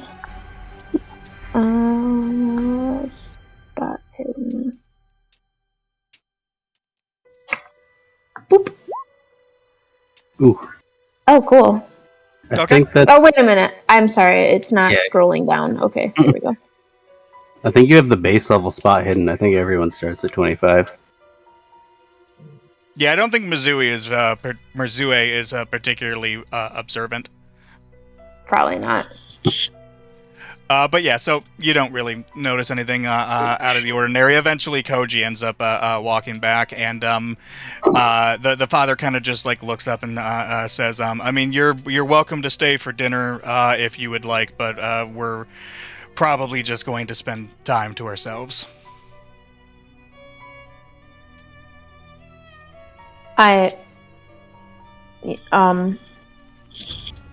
Tell him thank you and that I would like to stay for dinner and be with some people in my grief-stricken state. Okay. So are you guys doing anything else today? I can't think of anything else I unless will you. be going for a walk and calling this work number. Okay, so that's what you're doing. She's staying to eat dinner. So for Keegan and Tad, I will tell you right now, when you go to the university and look up this, I believe his name was Hiro. Yeah. So his working hours, as he said in the email, are 8:30 until 3, and it is like 6. Yeah. So he is not there. Wow, doesn't even study? Doesn't really take his job all that seriously, I guess. The professor? Yeah. Yeah, you gotta study still. So anyway, But- what else are you guys doing? But since we're at the university, we could look up that artist kid. That's true. He's actually more likely to be home because it's later. Yeah. It's not like he's at a party. It's Japan. I mean, his address is near the university. He doesn't actually live at the university, but he's not too far from it. Don't we have his exact address though? Yeah, you have his address. Yeah. That's why you know he lives near the university. Yeah, we'll walk over there next then. Okay. All right, so let's go with you two then. So you walk over to. Sorry, I have to keep scrolling back and forth because you guys have been split up the entire time. All right, so you. Go ahead. No. What were you saying, Keegan? I've just now realized that I am the most observant motherfucker on planet Earth. What's your spot hidden? My spot hidden is 65. My listen is 75. No. Nice. You are the cameraman, so. All right, so the two of you head over to Yuji's place. Like I said, it's about 6. It's probably closer to 6:30 as you get there. Knocking on the door after a minute, you see him walk up. He's a young man in his early to mid-20s. He's a little greasy looking, but he's not unattractive or anything. He's got some paint stains on his pants. But he opens up the door and just kind of looks quizzically at this very attractive woman and a cameraman. Can I help you? He was the one that drew the picture we got, right? Yes. Yes. Okay, I'm just going to hold up the picture. I'm gonna be yeah, we're doing a news story on a young woman who died under mysterious circumstances, and she happened to have this picture hidden in her room, and we just wanted to ask you some questions about that. So he has a sad expression on his face. He's yeah, I heard about Aiko. I was really sad to hear about that. Please come in. Can I get you some coffee? Yes. Okay, so he leads you guys inside to this lounge area. It's got these 3 large couches that are all facing each other around a wooden table. You see the walls are lined with paintings. There are cats everywhere. A few of them hiss and run from you guys, while other ones are rubbing around your legs looking for attention. You notice like I said, there are paintings everywhere, and then there's one painting on an easel that has a cover over it, and then he offers you guys a seat, and then when you guys sit down, he walks out of the room into a kitchen to start making coffee. I'll walk around, gathering some B-roll, and also I'm assuming that he has a lot of art stuff around, and I'll just take a look at some of that. Yeah, most of the paintings that are around appear to be his. You see the same signature on the corners. Most of the paintings appear to be landscapes. They're strange alien landscapes with brightly colored forests of tentacles and geometric shapes floating in the sky with strange star constellations and whatnot. I will do sort of the same thing he is, but I'm looking for anything dodgy. So can I make a spot hidden? Yeah, I suppose. Okay. Success. I mean, you don't see anything really too out of the ordinary. The only thing that you probably would notice is if you're going around and you look at the thing that's on the easel that he has a cloth over right now. It looks like the painting he's currently working on. You notice that as you look at that, hold on, give me a second. Underneath the dust sheet, you see it's a portrait of a kind of topless, smiling woman with her hair just discreetly covering her breasts, and you recognize the woman as Aiko. No. Of a bitch! He's fucking your sister. Well, he was. It'd be very hard to now. Well, she's dust. I mean, Dusty. I yell at you guys. I was about to make a comment. Just get some water and That's true. Then it's paper mache. Mm-hmm. Oh god. Yeah, so after like a minute, he comes back in with a couple mugs of coffee. He doesn't really seem to mind that you guys are looking at the paintings. He's just like, as he sets the mugs down, he's just like, "Do you guys like my paintings?" What an artist. They're very esoteric. That's a good word. Yeah. Yeah, he nods. He's just like, "Yeah, I know they're like kind of unusual, but I just like to, paint what I dream, You dream about this kind of stuff? That son of a bitch! He's just like, yeah. So anyway, you said that you wanted to ask me some questions about Aiko. Yeah. Just how did you know her? Was she acting strange in the last couple days? Maybe she confided in you anything? What do you know? Well, I mean, I've known her for a couple of months. I'm an art student at the university, and I met her while on campus there. I actually asked her if she could model for me. That's how I originally, got to meet her. So she's done a little bit of modeling for me, and we kind of became friends after that. The last week or so, I mean, she was complaining about having some bad dreams. Actually, that sketch that you showed me, I drew that for her. She described what she had seen in her dream, and I thought that maybe if I could draw it out for her, that maybe that would kind of help expel it, or maybe help with her nightmares a little bit. Okay. Is psychology like the sense motive of this? Yes. Okay, I'm just gonna do a sense motive on that, I guess. Okay. No.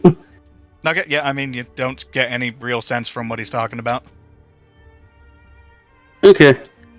So she was having nightmares about this, how did she describe this thing exactly? Because it looks like a long-haired, balding thing. It also looks like it's almost crying hair. Yeah.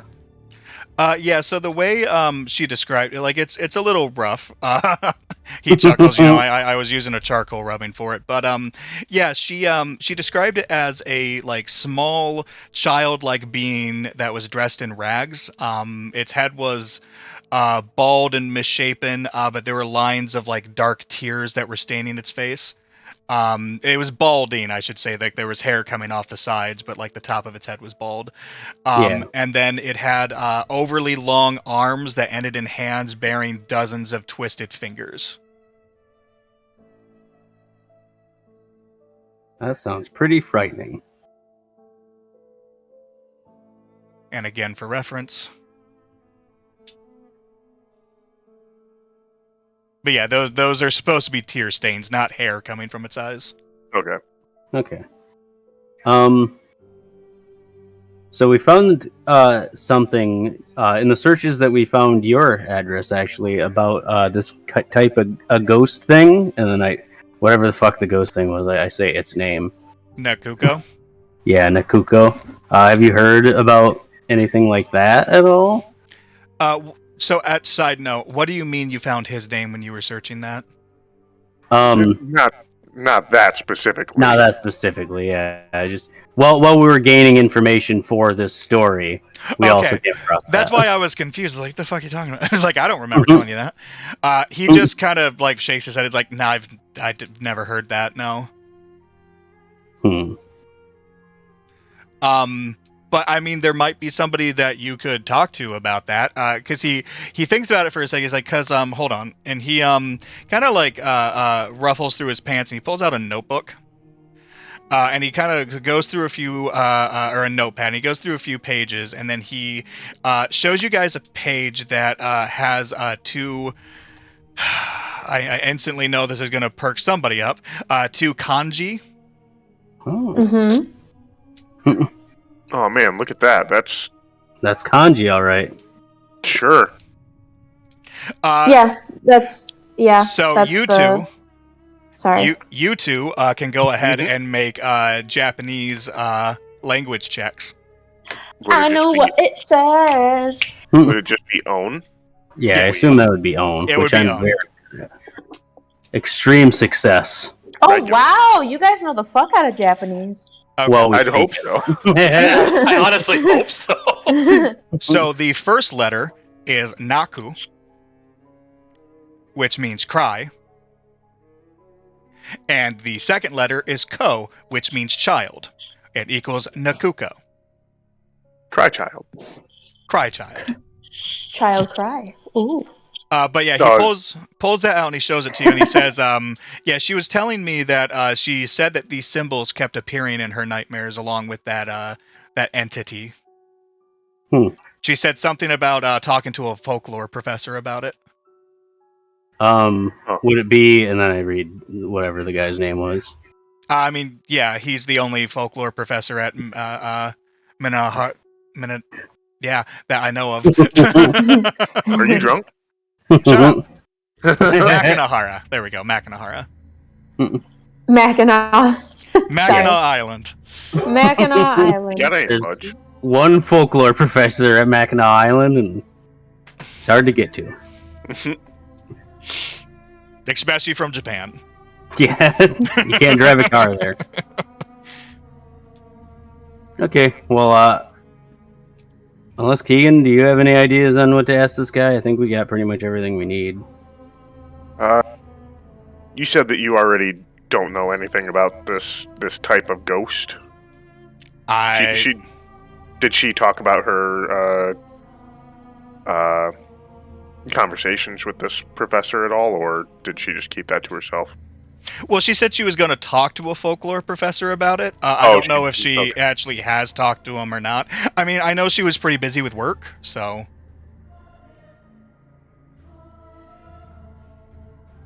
I don't know if we know that she's not supposed to have a job. Well, the only thing I said to Koji was he didn't know that she had a job. That's true. Okay. I suppose this would be the first time that we heard about her working, so what was her job? I mean, I know she hadn't been working for very long. She was helping the Asakis take care of, or helping a man named Jin Asaki take care of his parents. I guess he's like a client for her dad's law firm. But she was going over there after classes to help with his parents. Like a hospice style thing? Sort of, yeah. That's nice of her. Alright, well, I suppose that's one more person, or persons, that we can talk to. Although it is getting kind of late. Is it getting late like it's getting dark out late, or is it getting late like right now, how it's 9 o'clock and it's still bright out? Paige, what time does it get dark in Japan in the summer? I think it's the same as us. At least the area I was at, it was a lot like Michigan, so it would probably be still pretty light out at this time. Yeah, so I think they're around the same. It's been 7 years, so my memory of that isn't the best. So around the same longitude. That's up and down. Yeah. I mean, the weather there was basically the same, just a little bit like warmer. So I'd imagine maybe like the timing. Okay, yeah. So it's still light out, but it's probably like at this point it's probably like 7 or 7:30. So it's still light out, but it's dinner time, and like a lot of people have like gotten home and stuff. Okay. Well, we might want to go find those other two and see if they found out anything we didn't. Yeah. Hopefully their day has been as productive as ours. Yes. And they have found just as much information. Guess the fuck what, friends? Where are you two heading? Where are we heading? Yes. That is a good question. Where would we go to find them?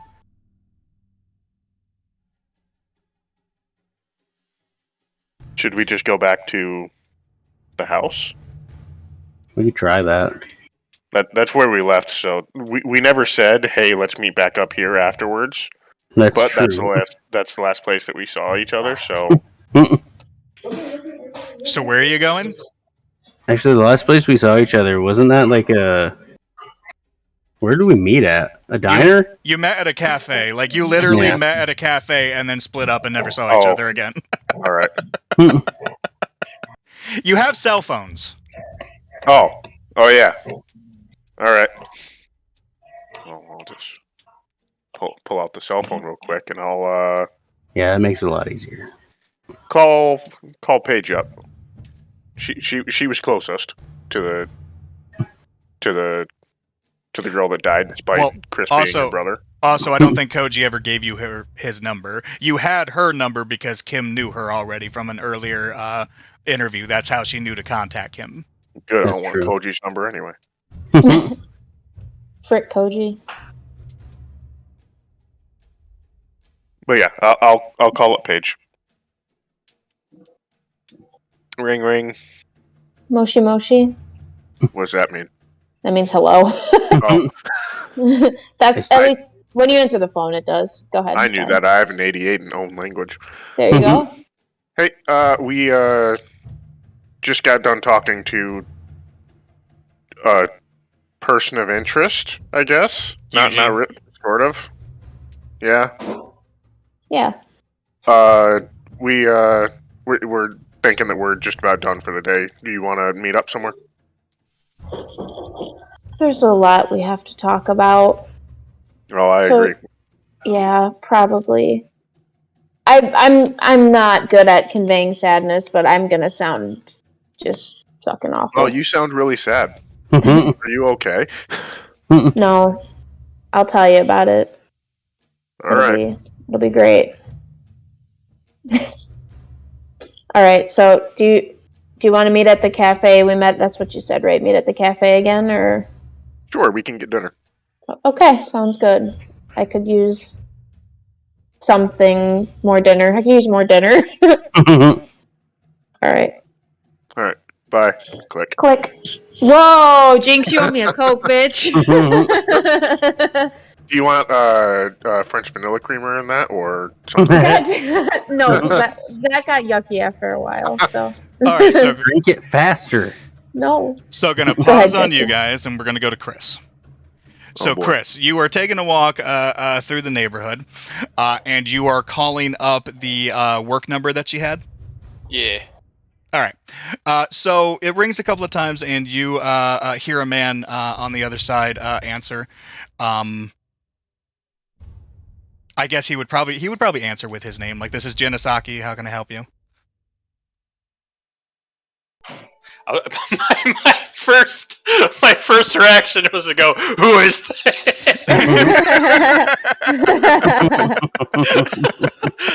Hello, this is James. Who is? Where's the trigger man? Where are they?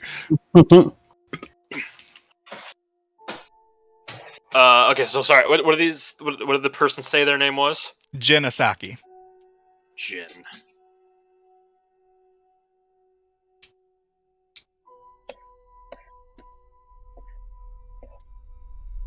Alright, I guess I will tell them who I am.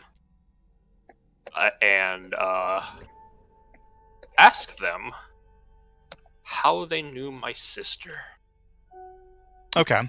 So he you notice he sounds kind of impatient over the phone, and you can hear what sounds like an elderly woman yelling something, although you can't make it out in the background. And he says, "I'm very sorry for my rudeness. I'm very busy at the moment. Could you?" And he says, "You are Aiko's brother." Yes. Okay, yeah, and she did work with me, and I'd be happy to answer any questions that you have, but could you come by my house in like an hour? Give me time to get my mother situated, and then we can speak in person. And where would that be? And he gives you address. Good. Nice. All right, then I guess I'll call it there and see what he wants. I guess. God damn him. Okay. So what else are you doing after you get off the phone with him? You got about an hour. Waiting an hour. Okay. Are you going to try to meet up with any of the others, or are you just going to wait an hour and then go over there yourself? You know what? Yeah, I'm gonna see if I can find those other hooligans. Well, you know Mizue is at your parents' house. Yeah, I want to go find the other hooligans. I mean, you would know Mizue has her number. Or But has Kim's number. Koji-san Samadeshita. Sorry. Seriously, I hope she gets hit by a bus. So are you going to head back to your parents' house? I guess. Okay. So, Paige, after you get off the phone with Kim shortly afterwards, you see Koji kind of just walk back through the front door.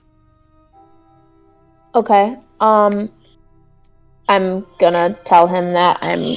Oh, sorry. Koji-san, I just. Oh shit. I just got off the phone with Keegan. What was your character's name again? Koji? No. Shinta. Yeah. Koji is Chris. Yes. Yeah. I know who Koji is. Yeah, she's in love with him. Fuck, I lost Soji. Did you that what you said it was? Shinta, sorry. Where did I get Soji from? I just got off the phone with Shinta-san, and it sounds like they have more information that they want to share with us, and we obviously have more information that we should probably share with them. So if you want to come with me, we can meet them at this diner, maybe get a little bit more dinner, and talk about everything that happened today. Let's go. Okay. All right. So you guys are heading to the diner. The diner was not very far away from Aiko's parents' house, so it probably only takes you about like 15, 20 minutes to get there. And we're going to say you all kind of meet there at the same time. Mm-hmm. Sounds good. So you are all together now. Okay.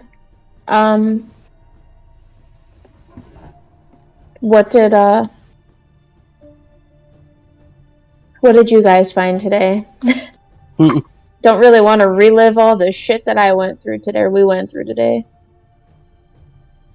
Just yet, anyway. I just lay out everything that we found. RP a little bit, damn it. You don't have to you don't have to go super into detail with the coroner report and stuff, but don't just be like, I tell them what happened. Well, we got a coroner report, and that didn't tell us much more than we didn't already know. So we went to the library. We found some references to some weird ghost and a local folklore guy who could tell us more about that, which we'll probably hit up as a mystery intrigue kind of side to the story. And then we found an artist that she was modeling for, who was her friend, who drew this, which we found in her room, and I put the picture down on the table. It's apparently it looks like she's crying hair, but it's actually tears. He's not a very good artist. Well, all right. It's a very bad picture, but so that she apparently was dreaming that before she died. Oh. Who the fuck is rolling right now? What are you taping? Oh, just the cool back and forth that we're having now. Oh hell yeah! What did you guys find? Well, my friend and Aiko's friend, Keikyo, is dead. We made our way there after trying to find some information from the crematorium, and it didn't really work out, and I just had this really bad feeling that because I hadn't heard from her all day, before or after we met up the first time at the cafe, and we got into her apartment, and everything was a mess, and I found her on the bathroom floor, clutching her neck with a really just horrid expression on her face. And wow, the music I'm listening to just started whispering, and that completely threw me the fuck off. But she looked like she was, grabbing her neck like she choked to death, and the police came and questioned us, and after that, I wanted to go back to Aiko's house to tell her parents because it seemed like too coincidental to not let them know. And then you guys called, and here we are. I'm guessing you didn't find any hair. No. Mm. But there's not to say that it wasn't there at one point. Because I knew that the hair disappeared. Yeah, I would know that the hair disappeared after Aiko. Yeah, because you were there for that. Yeah. Essentially, when the paramedics showed up, there was no sign of hair anymore. Yeah. So yeah, there was no hair when we found her, but that doesn't mean there wasn't at one point. Was there anything like weird around her apartment? I wasn't the one that saw the weird stuff, right? That was Chris. Yeah, because I didn't. I remember you made me make it. Or no, that was it. No, I didn't. I mean, the only weird thing was that everything was a mess, and like a struggle mess. like she just didn't care. Like she just gave up, and wasn't taking care of her apartment anymore. That was what I saw. I wasn't really looking for anything. I was really focused on trying to find her because I was just so worried that something happened to her. Koji, did you find anything when you were there? When I was there, no. You found something when you weren't there? Yes. Which was? And then pull out the cell phone, and apparently my sister had a job that I didn't know about. Yeah, she was doing like hospice style shit. La-dee-da. Her not boyfriend knew about it. We'll come back to that later. But he totally saw her titties. Okay. I'm gonna go meet with this person here in the 37 amount minutes. of time. All right. I suppose we could all go. I don't know if he's gonna be cool with that, but if not, then I guess we would be able to wait outside. Yeah, I'll we might take as B-roll of the house. We might as well all go. We can hide a wire on Just kidding. Koji. Yeah, get some audio. All right, so are you guys just going to eat a little bit and then you're all going to head over to the Asaki residence? Yes. Mhm. All right. So you get a quick bite to eat. Luckily, it's just a cafe, so it's not like you have to really wait for food. They don't really have anything substantial, but you're able to get some pastries and a refresher on coffee and tea before you head out. So you guys make your way over to the Asaki residence. The Asakis live in sort of a suburban neighborhood in Makanahara, however the fuck you want to say it. But you guys show up. It's a decent looking house. It's a 2-story. You can tell that the guy has at least a decent amount of money. But when you guys knock, after a couple minutes, Jin comes to the door. He's a small, frustrated looking man. Looks middle aged. He obviously has he looks. You can tell he looks older than he actually is. So you can tell he obviously looks stressed. So when he answers the door, he kind of just looks at all of you, a little confused, but also doesn't immediately turn anybody away as he just looks at, like, he takes a moment and then he looks over at Koji and says, "Are you Aiko's brother?" Yes. All right, and who are these people who are with you? I don't know. I really couldn't stop them from coming. No, I knew you were gonna fucking go that route. I knew you were gonna say that.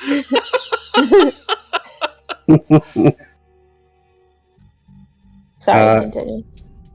We are researching the girl's death for a news story. So you're a reporter? Yes, Can I see your credentials? I guess I'd show him my credentials. Okay, I mean, you would have, like, a pass or something like that. Yeah. So he takes a quick look and he hands it back. He's like, yeah, please just come in. I apologize. He says this specifically to Koji. I just finished feeding my mother. That's why I couldn't speak on the phone earlier. But he ushers you guys inside. It looks like a pretty, like I said, nice looking house inside. There's a staircase against the north wall. There's a few doors, a large mirror that's hanging on the wall. He leads you to the second door, into like a little dining room that's centered. It's got like a large rectangular table. There are a bunch of chairs, and he just asks you guys to take a seat, and then he sits at the head of the table. I sit. Okay. I also sit. So he, after you guys sit down, he looks over at Koji and just says, "So, what can I do for you?" What did my sister do for you? Well, she had been working for me for a couple of weeks. She came over to help with both my mother and father, who are both infirm. Your father, my family, he explains, he's a businessman. I think he's like it doesn't exactly say what he is, so I'm just going to say he's like an investor. I utilize your father's law office, and he mentioned that your sister was looking for a part-time job, just to earn a little bit of extra money. So she was just helping out with my parents.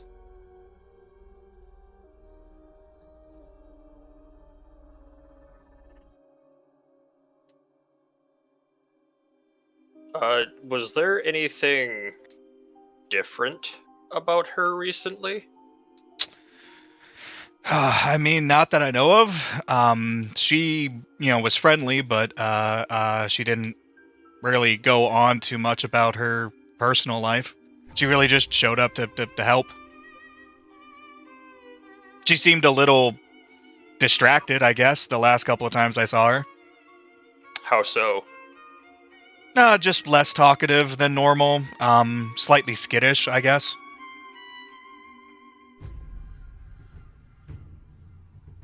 Did she perhaps say any reason why, or? No, not really. We weren't particularly close. She didn't mention having nightmares or anything like that? No. At least not to me.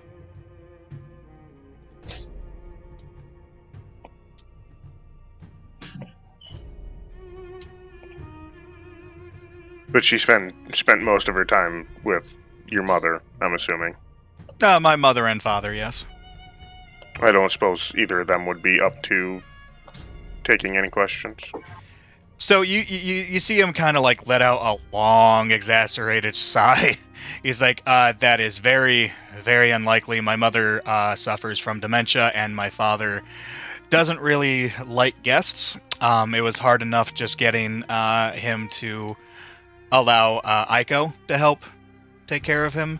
But like I said, unfortunately, I don't really have any other information. At this point, you guys hear this loud, like, fucking scream coming from upstairs. You see Jin just get, like, a shocked expression, and without saying anything, just, like, jumps out of the chair and starts running. Oh, me I too. will follow. Yes, I also follow. Okay, so all of you follow. So he runs up the stairs. When he gets to the second floor, he opens up a door into a room. After entering to a hall. Inside the room, the windows are drawn. It looks like a just like a living room, sort of like there's a TV on, although the TV is currently just showing static. And you can see an elderly woman who is twisting around on like a futon mattress that's on the floor, and she appears to be like tangled in her sheets. She's got like this stained dressing gown. She's obviously very elderly. Jin rushes over towards her and starts untangling her from her sheets and kind of tries to get her back into a sitting position. She's continuing to twist and shake as he like tries to calm her down. When you say stained with what? Don't. It's just like what looks like old food. Okay. Feces. But yeah, like I said, there's a shuttered window. There's a little bit of illumination. There's a television on a cabinet. The west wall has like this old antique samurai sword in a frame. I'll set the camera down, facing towards like the middle of the room, and I'll go over there and help him. Okay, he looks visibly relieved as you start helping calm her down. Everyone, make a listen check. Oh shit! Oh boy. You're actually kidding. All right. Good job, Keegan. The one thing you're supposed to be good at. It's bad Shinta. Mm-hmm. And Okay. bad Kim. And bad Koji. 10 it's all on you. years work. All right. Let me. Oh. All right. Gonna throw some stank on it. Throw some stank on a Okay, page. Wow, we are all fucking terrible. Okay, cool. So nobody hears anything out of the ordinary. Mhm. Get a Cool. bonus. I get it. I actually have a pulp talent. Paige, make a spot hidden. Oh, okay. Spoot hidden. Let's see here. What hit? Oh, okay, all right. Stanky, stanky, stanky, stanky, stanky. Okay. All right. Get it. Okay. All right. So, you're helping to calm her down a little bit. So as she starts to calm down a little bit, you see there's like an open door kind of on the other side of the wall, and you see a man kind of wheel himself in on a wheelchair. Very old looking. He's bald, and he's dressed in a faded tracksuit. He has no It's shoes. the culprit attack. He's wearing no shoes, but the nails on his feet are like long and yellow. And his legs had clearly atrophied a little bit, so he's clearly been in a wheelchair for a while. And he's staring at you guys with just utter contempt. I take a swing. I stare back. As he wheels in, he's just like, "Get the hell out of my house!" And you hear Jin just say, "Father, please calm down, please." And you see him like looking angrier and angrier, and you notice the elderly woman, the mother. She moans and she looks over towards Paige. And she points very shakily at you and says, "He has you. He looks at you, but he won't look at himself." Sicker. And then she just kind of like nods off a little bit. Okay. Bitch, you're gonna die. I know. I kind of thought when we found Kate, I was like, I'm next. This is gonna. Go ahead. Sorry.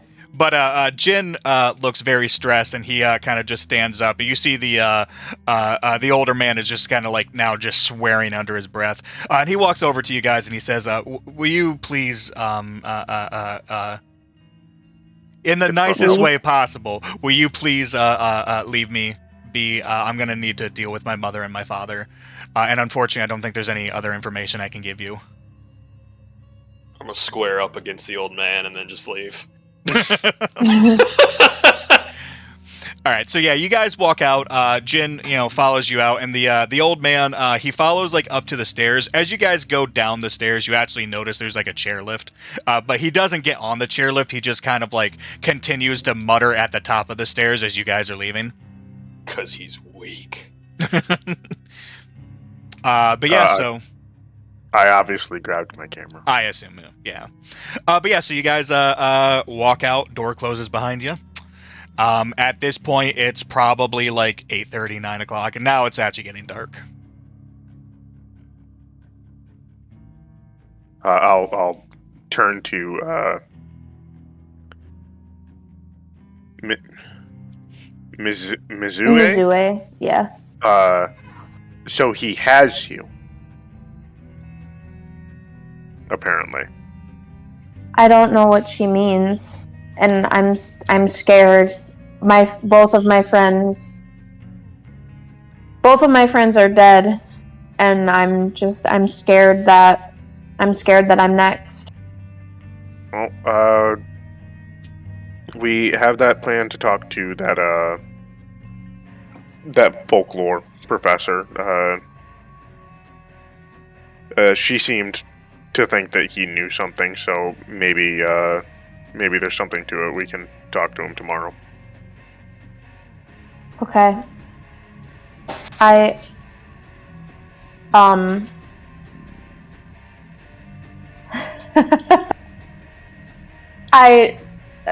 I know what I want to say, but I just know how this is gonna fucking play out, and I know that it's fucking futile, but I can't metagame, so I'm just gonna fucking... Alright, I can do this. I really would prefer not to be alone tonight. Looks longingly over at Koji-san Samadeshita. Sushi, yeah. Sushi, yes. Nah, bitch, get out. That's exactly what Chris is gonna say. Oh, we gonna fuck. He just learned that his sister was getting some, so he doesn't want to be left out. Yeah, how is that he can't fair? be upstaged. Yeah, he's the older brother. I'm just standing there with the camera, Yeah, just back and forth. like a tennis match. Yeah. Like Wimbledon up in this bitch. All right. Well, I guess we should turn in, and then I'll look at Kim. Well, I'm about to head out. Oh, better be hitting the old dusty trail. Is no one gonna fucking, not even in character, is no one gonna help this poor child, this poor scared child? Are y'all just gonna ignore her? I gave you my answer right out the door. Oh, okay, sorry. I didn't know if that was legit. Alright, my bad. Okay. Sorry. Okay, alright. Well then, she's gonna follow Koji if Koji's hitting the old dusty trail. He's hitting something. He sure is. Okay. So, is your guys' plan to then, the four of you meet up tomorrow to go visit the professor? Yes. Yeah. Yes. Sounds like it. Okay. All right. So yeah, you guys, you all head off home. There's a little bit of a fade to black moment. Paige. Oh, God damn it. Yep. So you were dreaming. Mm-hmm. And in your dream, you're back at home. You're sitting at your desk trying to get like some homework done or whatever. When you you hear the sound of splashing water, and as you turn around, you see this very small, like strange looking entity with like a bald top to its head, long strangly hair, tear marks going down its eyes, and its each arm ends in dozens of twisted fingers as it wraps its fingers around your throat and throws you down to the ground, and its hair starts to snake down into your mouth and down your throat. Oh, Jesus. Okay. You wake up screaming, which obviously wakes up Koji. Yeah. Now, were we mid-fuck, or were we sleeping? You fell asleep mid. Fell asleep mid-fuck. No, I meant more so like, you know what, I got nothing, I fucked up. Okay, continue. God damn! So I know. Koji goes and I slits got really his bad. wrist. I got really bad narcolepsy. Okay. God damn! All right, well, Koji, I'm sorry about that. Wait, you were asleep? What the hell? Well, now it's weird. Yeah. Now No. this is not okay. She started screaming, so now he thinks he was doing a good job. Yeah, exactly. Yeah. Like, he started to get suspicious, but then it's like, oh, okay, no, I still got it. Oh my God. Okay. Can we please continue? Not the just.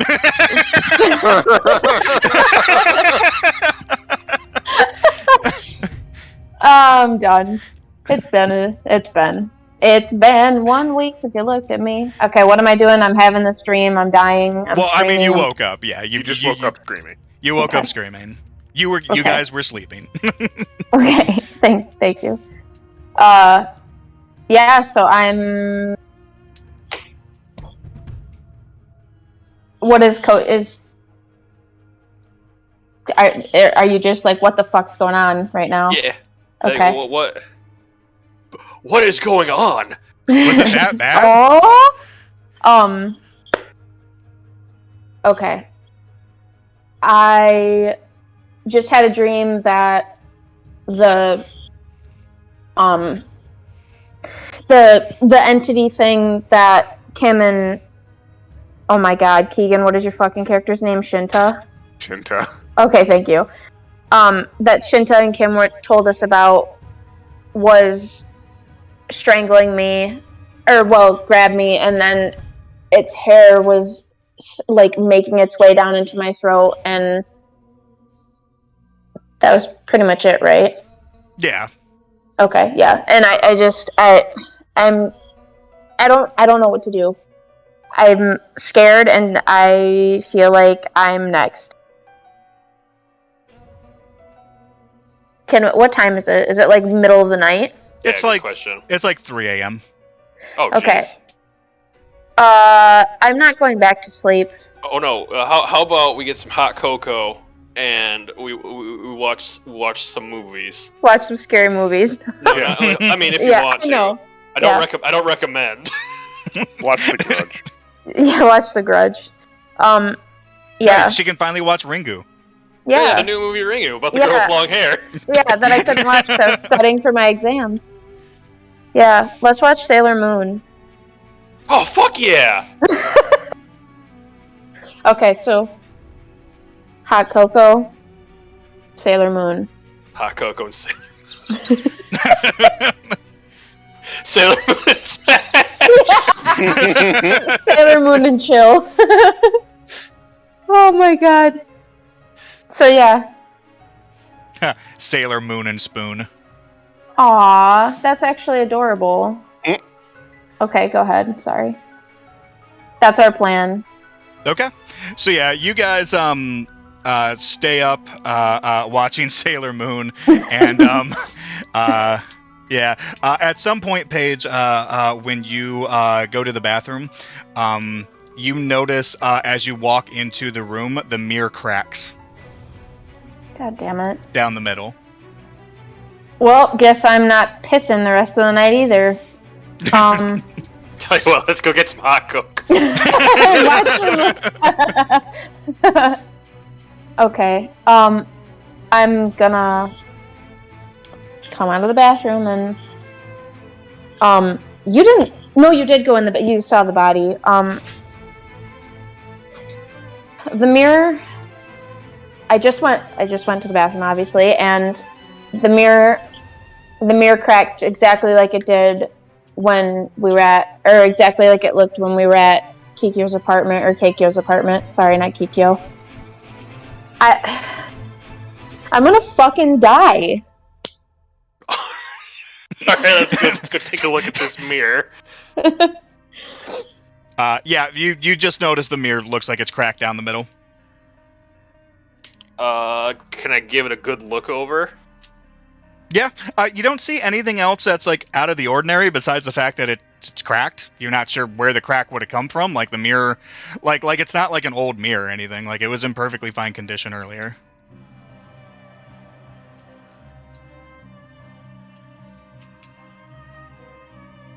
I'll look around the bathroom. Anything else?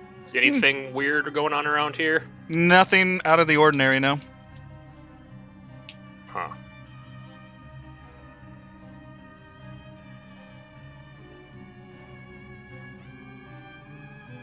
Can I'm gonna call Kim and Shinta. I know it's late, but I'm going to call them on my phone that I'm assuming that I have.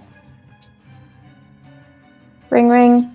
Ring ring ring ring ring ring, phone call. I mean, I'm assuming that they're not sleeping together. Well, I'm calling someone. I'm calling Who are Kim. you calling? There we go. Yeah, I'll call Kim, because, you know. Ring ring ring ring ring ring, phone call. Ring ring ring ring ring ring, phone call. Kim, you bitch! Ring ring ring. Kim I answers. figured. Oh. Mushi. Moshi, you fucking.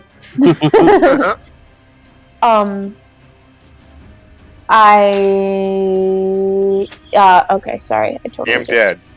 Yes. What a scoop. Kim. Oh my god. What's the sitch? Oh my god, that works because Kim Possible. Kim, I'm. How do I want to word this? I just had a dream about, or a couple hours ago, I had a dream about the same exact ghost entity thing that you described at the cafe, and when we were at Kikyo's apartment, her bathroom mirror where we found the body was cracked right down the middle, and the same thing just happened at Koji's, I'm assuming it's Koji's place, at Koji's apartment when I just was in the bathroom. And I feel like something's gonna happen, and I don't know what to do. We need to do something. It's 4 a.m, and I'm freaking the fuck out. How long did it take before what's her face having the nightmares and dying? I mean, from what you can tell, a few days. Okay. Well, it took the first girl, whose name I'll never remember, a few days between her having the nightmares and anything happening. So we got plenty of time to wait until we go and talk to the folklore guy, and maybe he'll have like a cleansing ritual or something. Wow, you're really instilled confidence. I just don't think I can wait that long. Well, you can go to the library and try to look up that ghost. I've already tried. I didn't find anything. You're very helpful.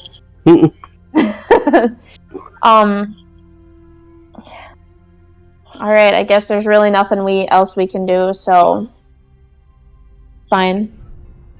If I die, it's on you. Click. Okay.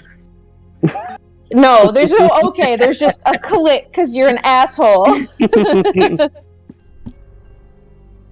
And I'm just gonna sit on the couch and keep watching Sailor Moon. What the hell else am I supposed to do? Alright, so nothing else really happens throughout the night besides just this like general feeling of unease. But morning comes. You guys know that the professor's like office hours were like from like 8:30, 9 o'clock in the morning until about 3. So you guys can actually head there fairly early. I imagine we're going to go there literally as soon as possible. Yeah, like Yeah. 8:30. Yeah, I kind of assumed. But yeah, so the four of you meet up at the university. Obviously, Mizue knows the university fairly well. But Yeah. so you guys head to Professor Mizuno's office. You guys get there like as he's unlocking the door to go in himself. He looks kind of surprised when he sees the four of you walking up. He's just like, "Oh, hello there. Can I help you?" Hello. We have been doing some research on a local story, and we found some ties to that and a type of ghost you have written about previously. And then I hold up that picture that we have. Oh, that's a crude drawing. Yeah, I didn't draw it. Who exactly are you talking about? A student that went here actually, possibly two. And then I say both their names because I don't remember them. Aiko and Kiyoko. Yeah. So he nods, but he's like, "Yeah, why don't you guys come inside? I only have a couple of chairs, so two of you might have to stand, but." That's fine. I can get better shots, That's moving true. around. But yeah, so he's a tall, thin man. He's got black hair and a goatee. He leads you inside the office. It's fairly large, and it's just like wall to wall shelves filled with books.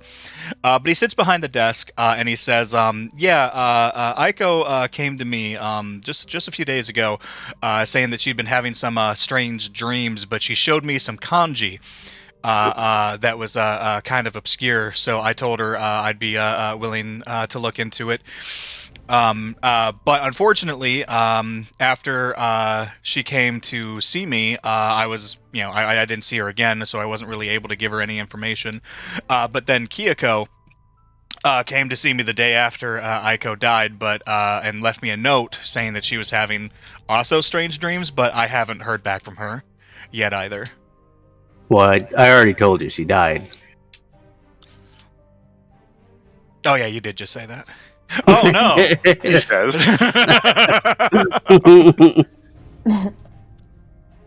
Paige, what is kanji for Keegan's sake? And for anybody watching? Is it Japanese letters or is it something special? Yeah, so kanji is the Chinese characters to like the hiragana. So like the it's just like the more it's to make like the reading a bit easier. It helps with context because like it's super hard to explain, but like the specific character can tell you like if it's because there's like words that are used. Like, if you were to look at just hiragana, like, you would have a hard time understanding what it means without the kanji, because the kanji can provide the context of, like, oh, yeah, this is the kanji used for, like, to cry, and, like, this is the one used for to laugh. So it's just, like, the more specialized characters to really, like, get the meaning of the sentence and the word there. And guess what? It doesn't simplify anything, because there's a million of them, so... But yeah, so he says, there's a obscure book on folklore that I recently spent some time translating, and the Nakuko was something in that. I had actually written a very short paper on it because it's an obscure piece of folklore. But the kanji that she brought me translated to Nakuko, which means weeping child. Yeah, we knew that, actually. Yeah, cry child. Yeah. But yeah, no, the Nakuko story, it's a story about a woman who was drowned, murdered by a robber. As she died, vision came to her of this small crying child who said that if she gave it her soul, it would get her revenge upon the man by killing all of the women in his life, women that he's had contact with. The Nakuko then killed the man's wife and two of his daughters, and only stopped when the man openly confessed to his crime. Oh. Well, alright. So we have to find Someone did a crime. Someone who did a crime around here and get them to confess. Specifically, I assume a murder. And he just kind of chuckles a little bit. I mean, I guess according to the myth, yeah. Now, how would you react to someone having, like, a dream of a Nakuko, like, being in this room? Well, I mean, as we mentioned, the two girls who came to me were having bad dreams like that, which, I mean, that's not really to be all that surprising. I mean, people for generations have attributed supernatural meaning to dreams, which really are just a method of your brain recycling information and other subconscious thoughts. So it's not weird that both of these women then also died mysteriously. Well, also, they died of asphyxiation Yeah. when like, the story is about a woman drowning. So he kind of raises his eyebrows, like, you do realize that all of this is just superstition. I mean, I It's understand. not. No, sir, we're playing Call of Cthulhu. Like I Do you not understand. Sorry, go I ahead. understand a little bit of what you're saying, but I mean, like asphyxiation isn't normal with younger people, but it sounds like both of them were both present at a dinner. Maybe there was an allergen. As for both of them having similar dreams, I mean, if one of them was having bad dreams and told the other one about it, then subconsciously the other one is going to start having those sort of dreams. I'm gonna level you with you right now, sir. I was there when Aiko died, and there absolutely was the presence of hair in her death. It's not just superstition. There's something going on. I just had dreams. This is not a joke. This is not fake. This is as real gets. And we need some help. And I need some help. So I'm gonna need you to cut the shit Jesus Christ. and help and try and figure out what's going on so that way I have a fighting chance in this. Please. So he nods a little bit. He's like, all right, so hold on. And he pulls out like a notepad and he starts writing something down. He's like, okay, so here is the name and number of the grief counselor here on campus. I would suggest talking to her, and she might be able to get you some psychiatric help, which I think might be beneficial right now. Grief can be a terrible thing, especially when it comes to tragedy. But I have to tell you, one of the reasons why I study folklore is the fascination of people attaching meaning to meaningless events. I teach folklore as a way of showing people how we live in a more enlightened society, and I do not believe in essentially feeding into other people's paranoia. And he looks over at Kim and Shinta.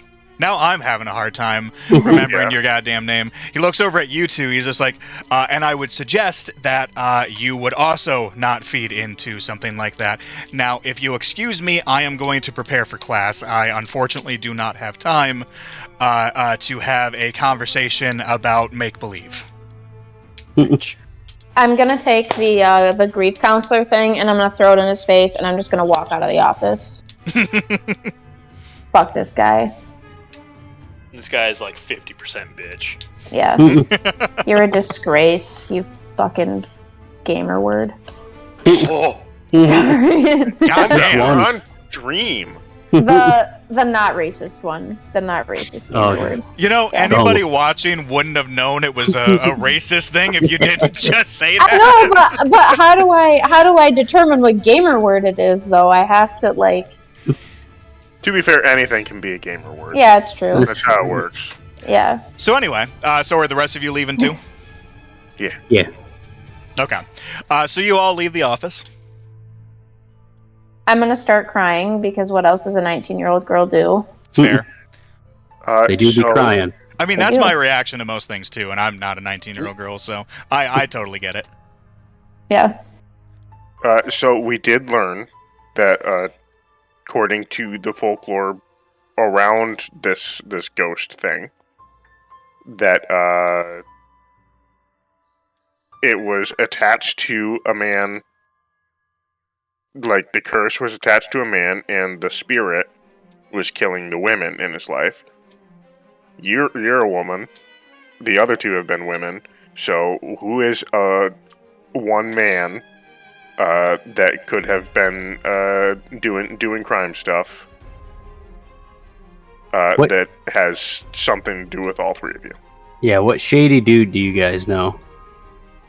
You got a weed dealer or? Oh no, it was me. Oh no. So, side note, I will say it said killing all the women in his life or that he came into contact with. Another thing just to keep in mind theme-wise, and this is for anybody who's watching too, a big theme of Japanese ghost stories are innocent people getting caught up in stuff. Like literally like bystanders just happen to be in the wrong place at the wrong time and being affected by stuff. So sometimes the connections can be fairly loose, is what I'm trying to say. The only thing I could... So, I'm thinking either the people she worked for. So, like, it could be well... It's true, it happened when you came into contact specifically with the dad. Yeah. Do we have to kill the dad? Oh my god. Oh god, I hope so. Okay. Well, no, that's not what he said. The professor said that the person, I should say, has to confess. Oh, okay. And well, what then, better way to confess when you die? repent. I mean, we could Well- torture him. Jesus, Dad! Well, I mean, he doesn't really have the ability to run, so. Yeah, it'd be easy to catch. Yeah, he's in a wheelchair. Really, we just gotta wait for what's-his-face to be gone. Like, what's he gonna do? I will also say that she said he has his eyes on you. Like, Yeah, he has the you. moment that he was there. Yeah, So. he has you. He blah blah blah blah. But then, is it one at a time? Because I am a lady, and I'm not having the dreams. Yet. Why would it take longer for me to get them? Because I'm older? You're old. Yeah, Yeah. probably. It's like menopause. Well, Curses just take longer. Your cycle's off. Like it's. Shinto would never say it, but maybe it's because she's prettier. Oh yeah, could Oof. be. I mean, she is 10 prettier. She is 10% more attractive. A Yeah. whole 10. Well, I Okay. think that's her best bet. That seems to be the crossover.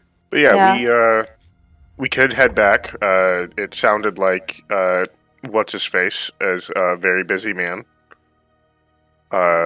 So we could just wait for him to leave, and then we could go into the house and Kill an old man. do Yeah. a ye old B&E. We've already done one B&E. Well, you guys did. I don't know about that. Maybe. I know you attempted one. Never mind. Yeah. Always attempt to bacon and eggs. Well, that's why you do a B&E, and then you make some B&E. Yeah. Just like Kalia did. Well, So do we want to go try to question an old man that doesn't like us? sure. I'm down for anything. I'm about to fucking die, and I'd rather not, so I'm absolutely down. Well, to the old man's house, then. Go fight an old man. All right. So you guys head back over to the Asaki residence. Mm-hmm. Are you just knocking on the door? What are you doing? Does the son have? Did the son have like a car in the driveway or anything like that when we He did. were there last night? He did. Is it there? It is. Should we just wait for him to leave? We have his number, right? Yeah. I could just call him and be like, "Hey, meet me on the other side of town for a thing." Ah, for a handy. Gotcha. Mm-hmm. He can't refuse. It's true. He couldn't refuse a It's handy. true. You're only 10% less pretty than Paige's character. Exactly. It's true. Yeah. Which for a handy doesn't even really matter that much. Yeah, exactly. So what are you doing?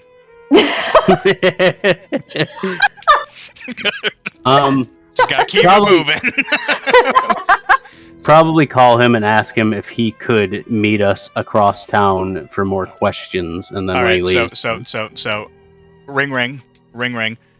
Hello, Yes. this is Jinosaki. Hi. This is Kim. We met yesterday. Yes. Hello, Kim. I had some further questions. Would it be possible for you to meet and answer some of our questions?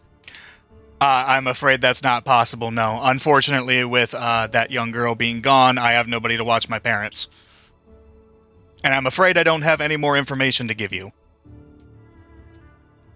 What if one of us watched your parents? Absolutely not. Especially not after the reaction my father had when you guys were over. That's fair. Okay, bye. Click. Gee. Yeah, it's not gonna happen, guys. Hmm.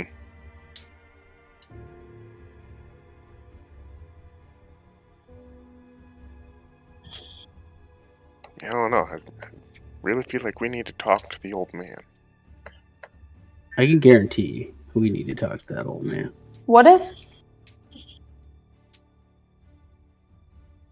Well, okay. We do have some people in here that are good at observing. So, what if we just did like a oh my god, let's kidnap an old man. What if we do a stakeout and we wait? Like, I'm assuming, like, he's, being that he works for a law firm, right? Because he works for Aiko's dad. No, he is a investor. Aiko's dad is a law firm that he utilizes. Gotcha. And you said he is well off, right? Like, we could tell he had like some money. And Yeah, like he has okay. a decent amount of money. You can tell. Okay. But yeah, so he said that he's been staying home though because he doesn't have anybody to watch his parents. Gotcha. Okay. That's so, what she was doing. Gotcha. So I'm assuming since he has like a nicer house and it's in a nicer area, that he's probably actually has like a bit of a yard. And I'm wondering if maybe like just We going shit with in the yard. Excellent plan. yes, like maybe he would take his parents out for like, God, I hate to say this, but like outside time, and we could just like swoop in and grab the dad, but the dad would also probably fucking be like, what? And that wouldn't work, but it's gotta be something we can do. Alright, who has tranquilizer darts? Is any of us good at fighting? Yes. Oh, you're good at fighting? I have a fucking sword. Oh, shit. I mean, Well, we could just... He has the knife, but he also has like so to be fair, I think his brawl is like 75%, and I put it as brawl because in the character sheet it's described martial arts. Okay. I mean, we could get in there. He's an investment guy. He wouldn't be able to take Kikaku, whatever the fuck your name is. Call me Kotaku. Yeah, The fuck did you Kenshiro. get that from? His name is Koji. Keikaku means plan. Point is, he could take him. I'm down for a good old-fashioned fist fight. That's Paige talking, for the record. Do we have any other suspects before we go in there and beat up this man and then accuse his father of some horrible crime? I mean, it fits. A, he's an asshole. B, That's true. she started having the dreams the second he saw her. Yeah, and the dad, or when the dad walked in, he has you. Mm-hmm. What did she say exactly? He has you, he just hasn't... He doesn't know it yet. He has you, he just doesn't know it yet. He has you, he looks at you, but won't look at himself. Oh, okay. Oh. Yeah, that would explain it. Might be why he's just like so like pissy, because he's like Just, judging by the fact that I have parents that are the same fucking way, it, makes sense that someone who refuses to acknowledge the reality of how stupid they are. What if it's like literal? What if I like we talk to the guy again and we Hold a mirror up to him. well, we don't Sorry. even have to do a mirror. I could like show them The video. yeah, some video. And Oh. if one of them is like, no, I don't want to see, like, don't show it, like, I can't watch that kind of thing. Uh-huh. Maybe that's a thing. We could try it. Yeah. I don't know how we would convince. Have we gotten the first name of the son? I know it's like Asaki or something like that for the last name. Oh, Genesaki. Yeah, you Jin. got Jin for the son. You don't know the dad's name, unless you have tried to do any research on them. Yeah, how about before we go in there and start swinging, we head back to the library and we look up Genesaki.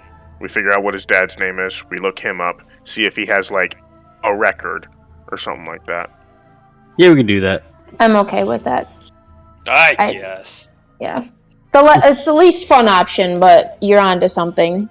And if he's so much as jaywalked, we go in there and we beat the shit out of him. Hell yeah. That All right. geriatric bastard's going down. So you guys are heading to the library. Yes. Yeah. Okay. So you guys make your way back to the library. Page So dies along the way. What do I do? No, you don't do anything. He's being a dick. I know. Sorry, go ahead. So yeah, you guys can make either library use or computer use. You're just trying to research the Asakis. Yeah. Okay. Let me see what I have. Does anyone have a better library use than 60, which is what my computer uses? Let me see. Well, you can do both That's true.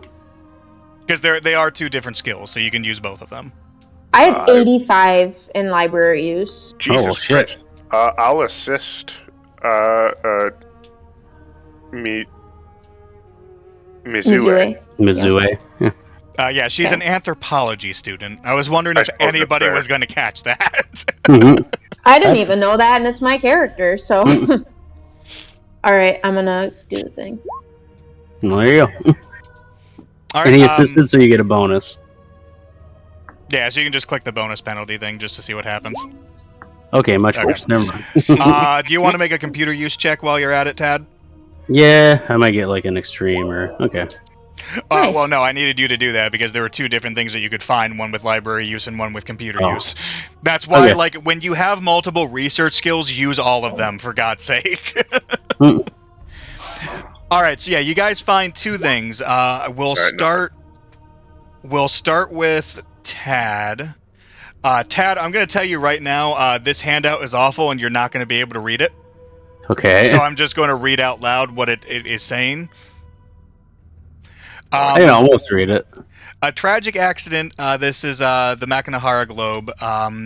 A tragic accident occurred yesterday morning when a 49-year-old woman, Kahori Asaki, slipped and fell in the water while taking a stroll along Katsamati River, where she drowned. Police have appealed for witnesses, but none were forthcoming, and this has been classified as a tragic accident. Her husband, Jin Asaki, has stated to authorities that his wife never learned to swim. She is survived by a sister and two brothers. So that article is from a couple of years ago. And then there is a newspaper clipping, which you might have a hard time reading this page, but I will also read this out loud. Whoops. Okay. Show to players. Oh, God, yeah. Oh. All right. Okay. Amnesty frees 46 Japanese, and then it cuts off. Disgraced officers. No, it cuts off after Japanese. Oh, okay. Like Amnesty frees 46 Japanese, and then the title is cut off there. Okay. Disgraced officers of His Majesty's Imperial Army accused of war crimes were today removed by U.S. military police from Sugamo Prison. Tokyo prisoners include Mineo, Go ahead. Kawachu, whatever, Kawaguchi. Fujio Asaki, and That name. Kaname. Kaname Shinohara, all officers of the Imperial Japanese Army. It is alleged that while stationed in the Philippines, they committed dishonorable acts including rape, mass murder, and delinquency at their post. They have been released as part of an amnesty arrangement with American forces and as a prisoner exchange. Prefectures across the home islands are growing concerned with the increased number of delinquents returning from the war and with their capacity to house, feed, and clothe them. And you know from your research that Jin Asaki's father is Fujio Asaki. Oh, he did a bad. He did the old war crimes. All right. Crack the knuckles. Possible member of Unit 731. Time to go kick an old man's ass. Now I don't feel bad. I did it in the first place. When we were talking to the professor, or during any of the research, did we get an idea of how old this folktale is? Hundreds of years old. Okay, all right. So it didn't start with them. Got it. No. But going off of the handout you gave before that one, it sounds like it's the exact same situation. Yeah. Kahori Asaki was Jin's brother? Or sister, I mean? His wife. Wife, okay. Wait, are you talking about the what? You're talking about the wife that drowned? Yeah. Yeah, that was Jin Asaki the son. That was his wife that drowned about 2 years ago. And then the Fujio Asaki, the father, that's the one from the other article with the possible war crimes. Yeah.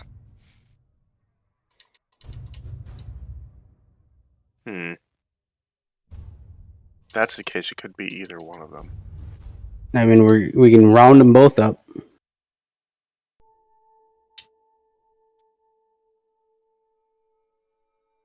Yeah. I mean, they're both in one place. Efficiency. Yeah, straight up.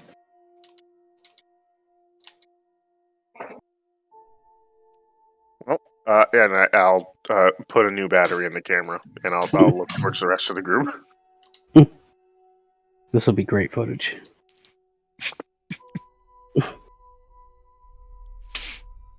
So what are you guys doing? I guess we're heading back to what's the genie man's? Jin Asaki? Yeah, Jim. Going back to Jin's house. Okay. Why are you like this? So you guys head back to the Asaki residence. This is gonna go so poorly. I'm trying to think because I have the charm thing. If I can do something. Charm and persuade, but I don't think there's really. Yeah, he's already done with you. He's like. Shh. Yeah. I'm trying to think of how I can. You could say that what his mother said to you really freaked you out, and that you would like to speak with her about it if she can. I know that she has dementia or something like that, but if she can say anything to clear it up. I was thinking too, so he needs someone to help with. I got it. Okay. I got it. So I am going to go I'm gonna go and I'm gonna offer to honor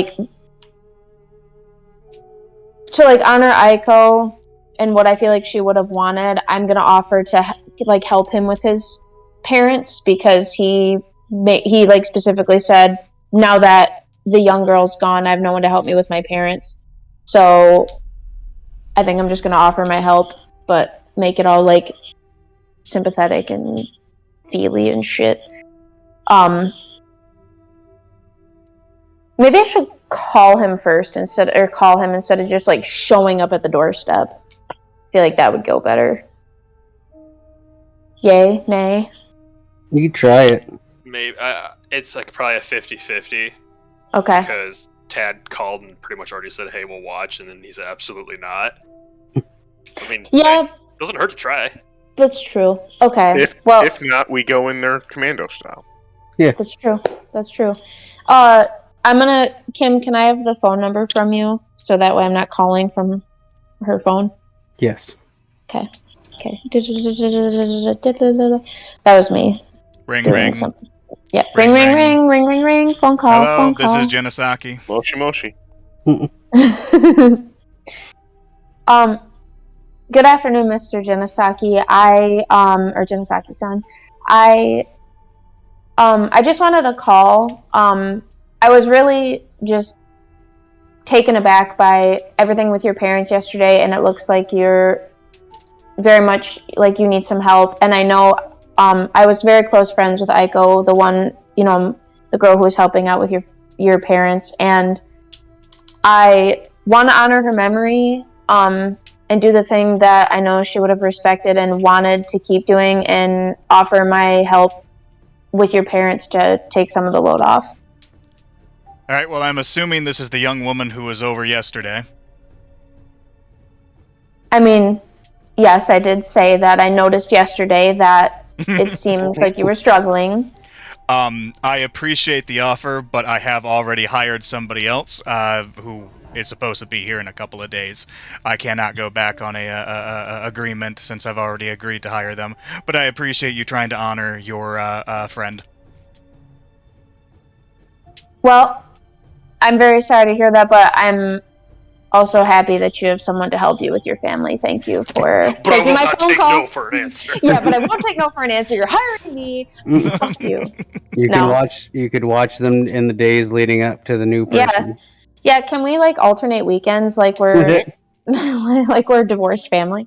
I'll take every other Christmas. Thank you for your time, and I hope everything works out. Click, bastard. Well, commando style, let's do this. Everyone gear up, put on your harnesses, play the battle music. We're killing hoes. I ain't dying today. So what are you guys doing? Commando. I guess we're gonna fucking go in and beat up an old man and an old woman and an old and a guy. Well, we don't need to beat up the old woman. Who said? Especially the old woman. He needs a reason to go, Keegan. Jesus. It's just violent what is that? Euthanasia? Yeah. She's Violent. suffering, Keegan. We need to put her down. Oh, mercy kill. Yeah, concussive mercy euthanasia. There we go. Yeah, we're gonna Kevorkian her. Yep. All right, But so instead of lethal injection, she's gonna catch these hands. so I assume you guys are going to the door. Yeah, Well- do we want to do a B&E? Specifically Chris, because he's the fighter. Oh, this Can we just have a opens the game door. where we Bam! just don't resolve to beating the piss out of somebody? No. Fair enough. So are you just like knocking on the door, or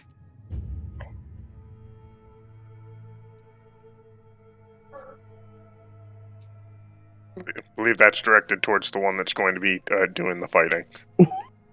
What?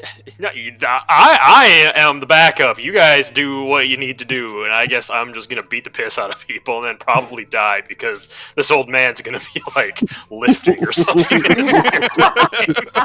it's like Joe from Family Guy. Yeah. He's Look, shredded. I mean, he was apparently in the army, so there's that. But I have a brawl of 25, so like, I don't know what you want me to do. It goes back to the whole, like, it might be a literal thing where they won't look at themselves kind of thing, where I could be like, hey, I noticed something weird on my camera from yesterday. I'm not sure if it's something that you would want to have him. Like I can ask him, I'll show him a thing. Paige, It'll be like, stop, Yep. Paige. You start to Yep. feel your throat constrict a little bit. Ah, great. Not enough to where you're choking, but you feel like you're having a slightly hard time breathing. Yeah. Okay, I'm gonna. AKA, you guys are wasting a lot of time. Okay. I'm not gonna alert them just yet, but I guess out of character, I truly don't think it's a literal thing. This is like just going with. They definitely want, or at least the story definitely wants them to see like the terrible shit that they've done. So like, we could still like go up to them and be like, "Hey, I have this thing on the camera," but if they're immediately like, "No," we're probably gonna have to fight them, or at least like be aggro about it. Like, you know. Okay, so I want you to know that if I fight people, they are going to die. Well, you can restrain them. We don't have to fight, like actually, like punch them, but or you know what I mean. Titties. Well, But I mean, that's it. Like Keegan Brain is trying to figure out how to resolve this peacefully, but I just don't see it happening. Yeah, I Yeah. mean, you can try that, but I can almost guarantee you it's not going to work. Yeah. yeah. So So I think. Go ahead. I feel like our best option is to just go in there with accusations. Yeah, that's true. It's probably not going to work. We're probably going to die because of it, but You know what? We risk it. I don't know what else to do. We always risk it for the biscuit, right? Yeah. Yeah. All right. Well, we're gonna accuse the shit out of them. I'm gonna fight in mood anyway today. Let's do this. I'm gonna die if I don't. So let's go up to the door right now. All right, you guys are at the door. Okay. So we So- found it on the. After about a minute, the door opens up. You see Jin standing there, and he just looks at all of you guys like, "What are you doing here?"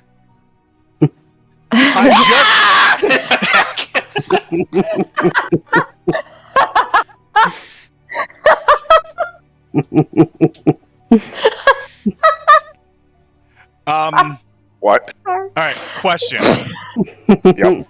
Question. Are you looking threatening first, or just throwing a punch? Wait, what? Are you actually doing something first of all? Oh God, no. Okay. All right. So yeah, he's just like, "What are you guys doing here?" Oh, you're not gonna actually attack him. Yeah, we're gonna try talking first. Okay. Then I'm gonna beat his ass. Well, How- I'm just. How Sorry, go about ahead. this? I will make a persuade roll, basically saying, we believe we have evidence that links either you or your father to your wife's death. He Ooh, starts there we go. closing the door. Oh, hell foot no. on the door. Yeah. Yeah. All right. So as he starts closing the door, you put your foot there. He's not like putting a lot of force like behind it, like not enough to like do an opposed like check or anything, but like he just stops and he like looks out of the opening to the door. He's just like, "I don't have any idea what you're talking about. You need to leave right now." Is it a door that swings out or opens in? Opens in. Oh man, kicking that open. Okay, so you kick that open. He staggers backward. You notice he instantly looks very fearful. Because again, he's kind of a small dude. Hell yeah, brother. So he's instantly just kind of like cowed as he just kind of stands back and lets you guys in at that point. Damn right. Where's the old man? He's probably upstairs. You can actually hear the old man like calling something from upstairs since he heard the door essentially get kicked. All right. Well, let's do some truthing. Let's gather him up. All right. Well, are we gonna just head upstairs to the old man, and are we just gonna drag this I got sorry Skinny son of a Pete bitch? here. You go get the old man. Okay. All right. Skinny Pete. All right. Probably want to bring Skinny Pete upstairs because getting the old man downstairs is going to be harder. Yeah. Yeah, he has to use a chairlift if he goes downstairs. Well, he doesn't have to, but it might kill him to bring him down the other way. So So you guys are all heading upstairs? Yes. All right, yeah, Jin just follows meekly behind you. Damn right he do. But yeah, so you guys get back into that same room. Again, you know, the dim light coming through, TV's on. You see both of the elderly people, you know, the woman just kind of like half asleep on the futon, and the old man just staring you guys daggers from his wheelchair. And I wanna look at him and be like, I hate doing this because I automatically want to just be bitchy, but every time I do it, it never works out for me. But I'm gonna do it anyway and be like, don't you fucking look at me like that. A 19-year-old wouldn't say that, but you have no right to stare at me the way that you're staring at me right now. I know what you did. I know what your past actions and your generational curses have done to me and my friends. You have no right to be having the attitude that you do right now. You're responsible for everything that has happened, and you're gonna face it right here, right now. So I'm I going didn't say to bitch. I just had to say that. I'm going to sternly ask him, "What did you do in the Philippines?" Hell yeah. So like he just has like an incredulous look on his face. He just says, "I was a soldier in the Philippines." And You were an officer in the He Philippines. committed war crimes. I was accused of committing war crimes by those damn, what do they call Americans? Ganji or something like that? Oh, Gaijin. Gaijin, yeah. Gaijin. Well, they're damn Gaiji. liberals. I was accused of war crimes by those damn Gaiji. And they threw us in prison. They were looking for an excuse. Just so they'd have more prisoners of war to trade. Ruined my damn reputation. The reputation of being a rapist? A murderer? That's what they accused me of.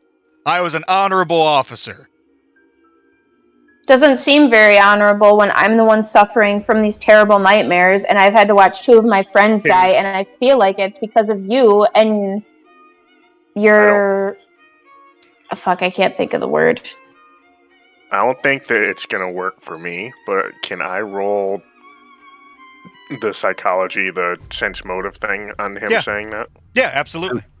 I could also roll that. I have an Damn. okay. I will also try to sense his motive. Oh, there we go. Hard success. Nice. So for Kim, it sounds at least like he thinks he's telling the truth. Like he sounds very confident in his answers. Okay. I think he might be telling the truth, guys. Which brings us to the other one. That would mean that Jin killed his wife. What happened to your wife, Jin? So Where were you on the night? Sorry, he just go ahead. like looks at you guys, and he's just like, my wife drowned. She didn't know how to swim, and she fell into the river. Fell? You can also make a psychology check. I will. Oh man, sick.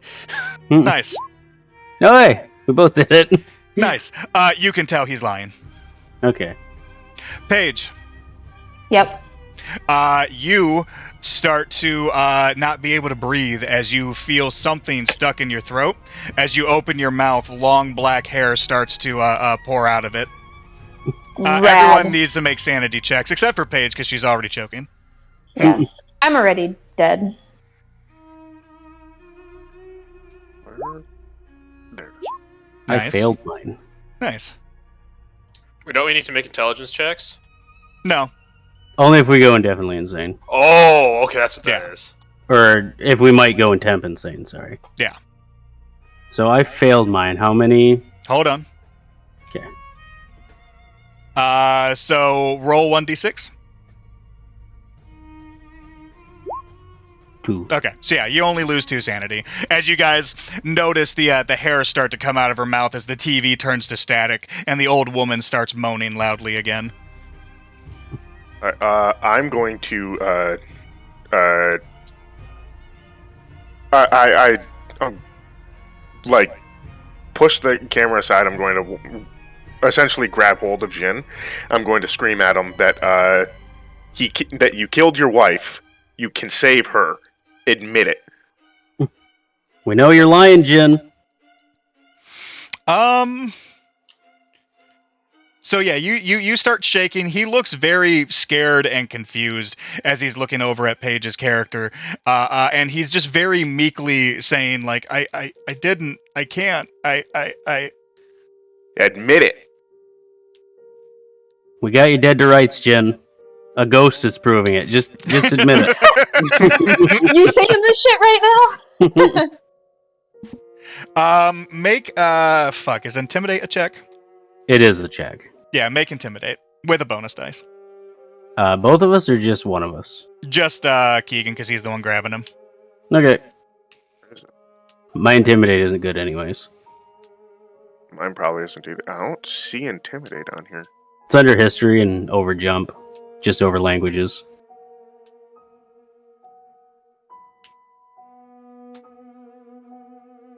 I don't have it. You don't? You should. It's under firearms. First aid there it is. history. Okay. Yeah.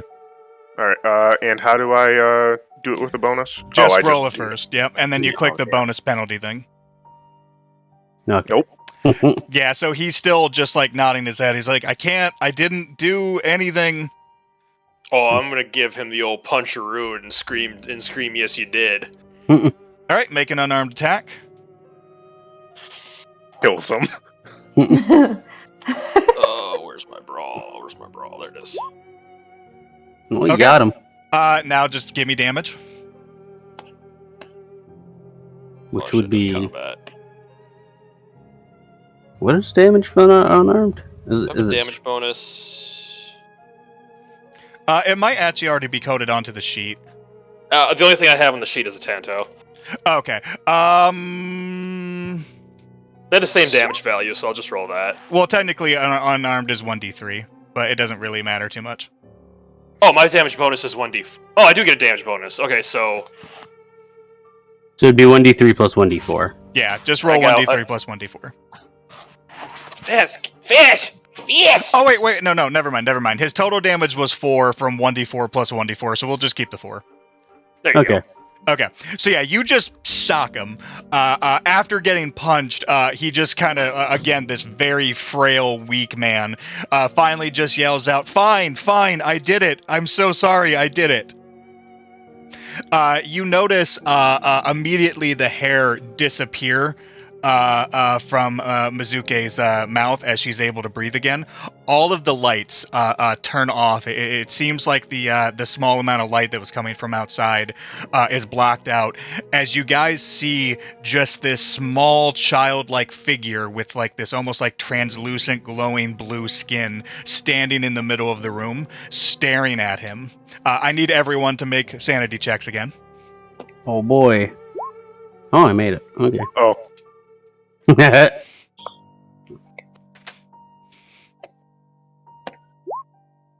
Oh, okay. Wow. You guys all failed bad.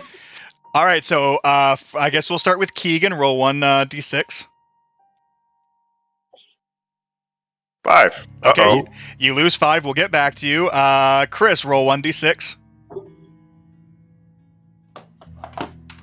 No, where's the? There it is. D6. 3. All right, you lose 3, and then Paige, roll 1d6. 2. Okay. Keegan, make an intelligence check. Uh-oh. Hey! All right, Keegan, roll 1d10. I just got to bring that up now. 5. Let's see, what was number 5?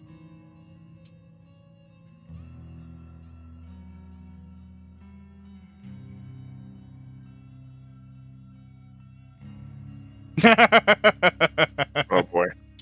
All right, so number 5 is described as significant person. Review the investigator's background entry for significant people.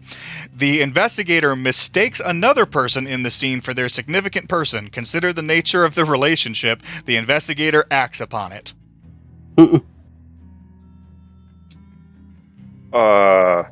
Well, you don't really have a backstory. No, his significant person would be Kim.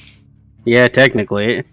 But I'm in the room? Kim's You're there. in there, though. So you really want to act upon your love for Kim, as everything around you seems to be falling apart.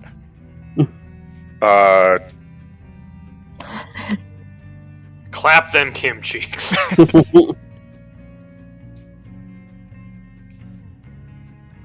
I guess I'll go and hold on to her. Like, I don't know. Go up to her, pull her up to you, and just friggin' lay one on the fucking lips. That sounds gross. Hold her hand. Chris, we are on stream. But yeah, so Shinta comes up and just grabs a hold of Kim. You guys see the Nakuko start walking over to Jin, who quickly scurries away from Koji and kind of just like crumples up in the corner, crying and like waving his arms at it. And then finally, the Nakuko goes up to him and grabs him around the throat with both hands as you see its hair start to creep down his throat. Oh, damn. Are you guys doing anything or just watching? Nah. Yeah. He kills his wife. Yeah, he deserves to die. Okay. So you hear the sounds of choking, and then finally he just kind of like keels over, and you see the Nakuko dissipate and disappear, and the lights come back on. The woman, the old woman, has not woken up at all during this, and the old man is just blabbering at this point, as if he failed his sanity check.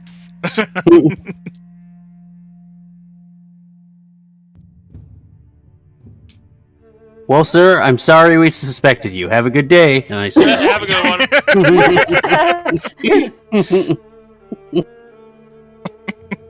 this is going to be such a fucking good documentary. Come on, babe. Let's finish Sailor Moon.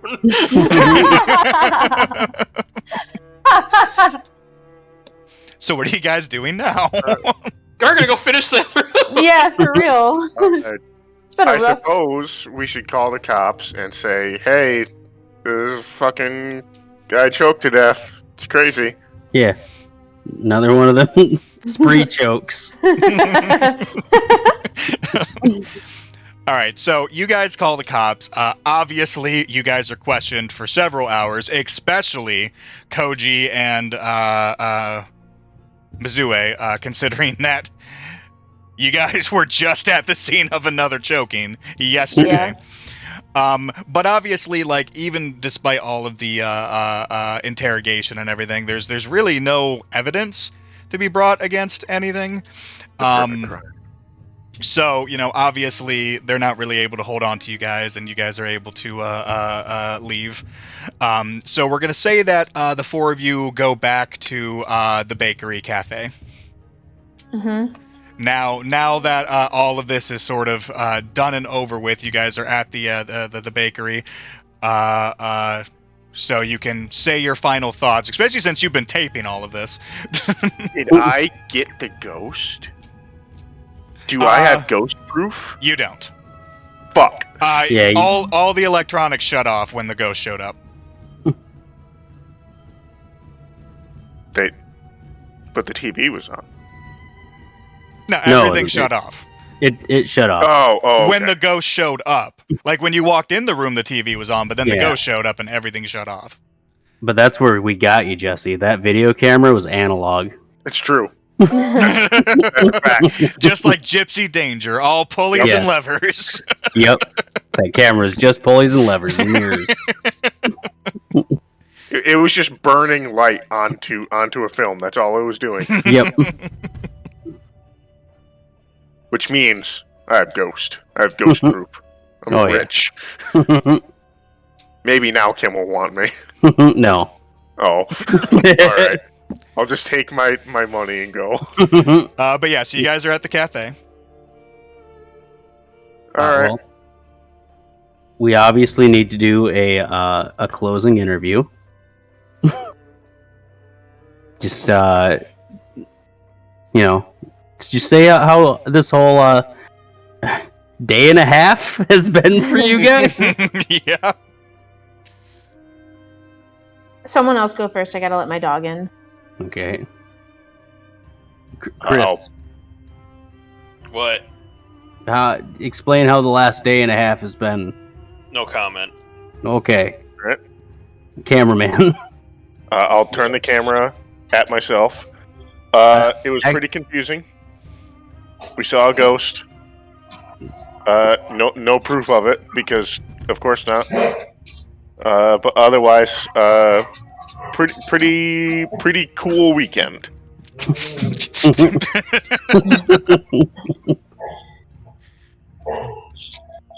3 people died.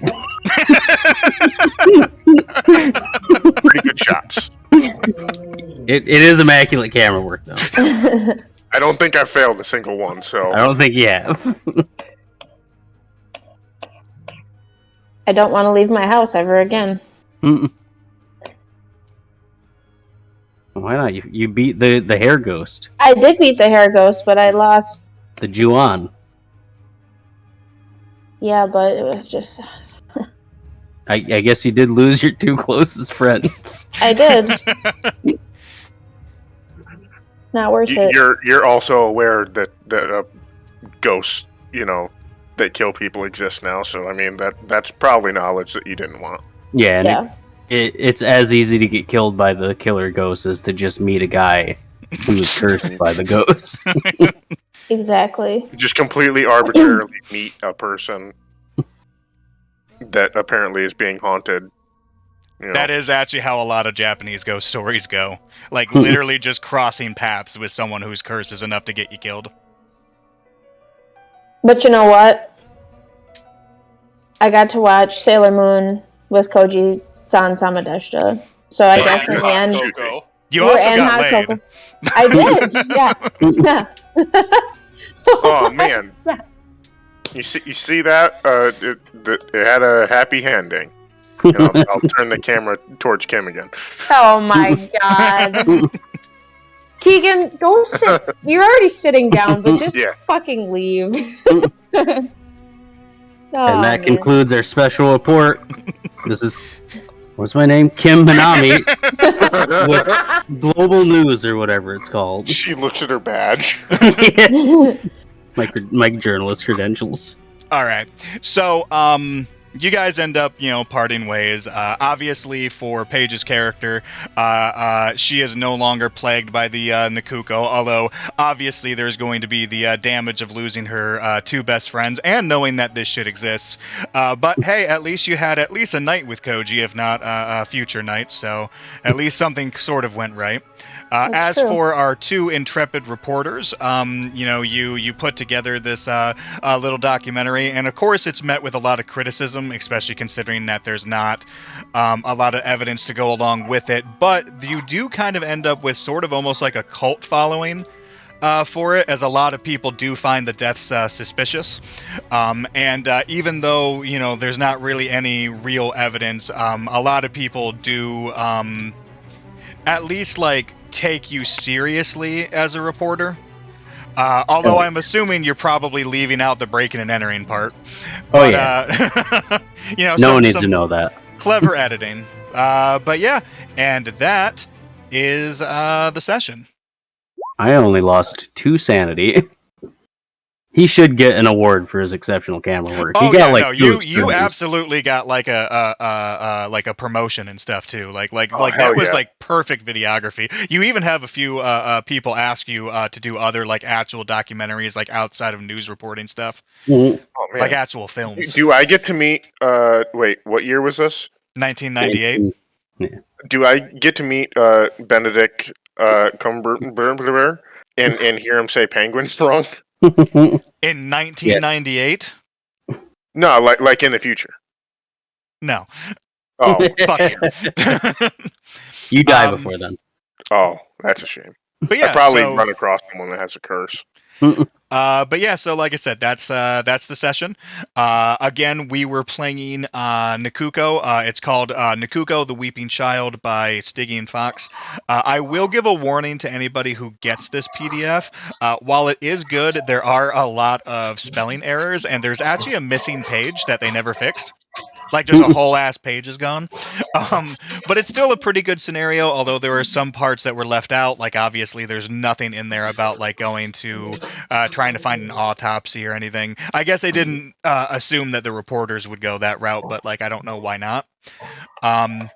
But yeah, so tomorrow we will be on with Tad, aka Freaking Satan, who is going to be, I believe, continuing your Claire Redfield run of Resident Evil 2 Remake. Yeah, that's the plan. Okay.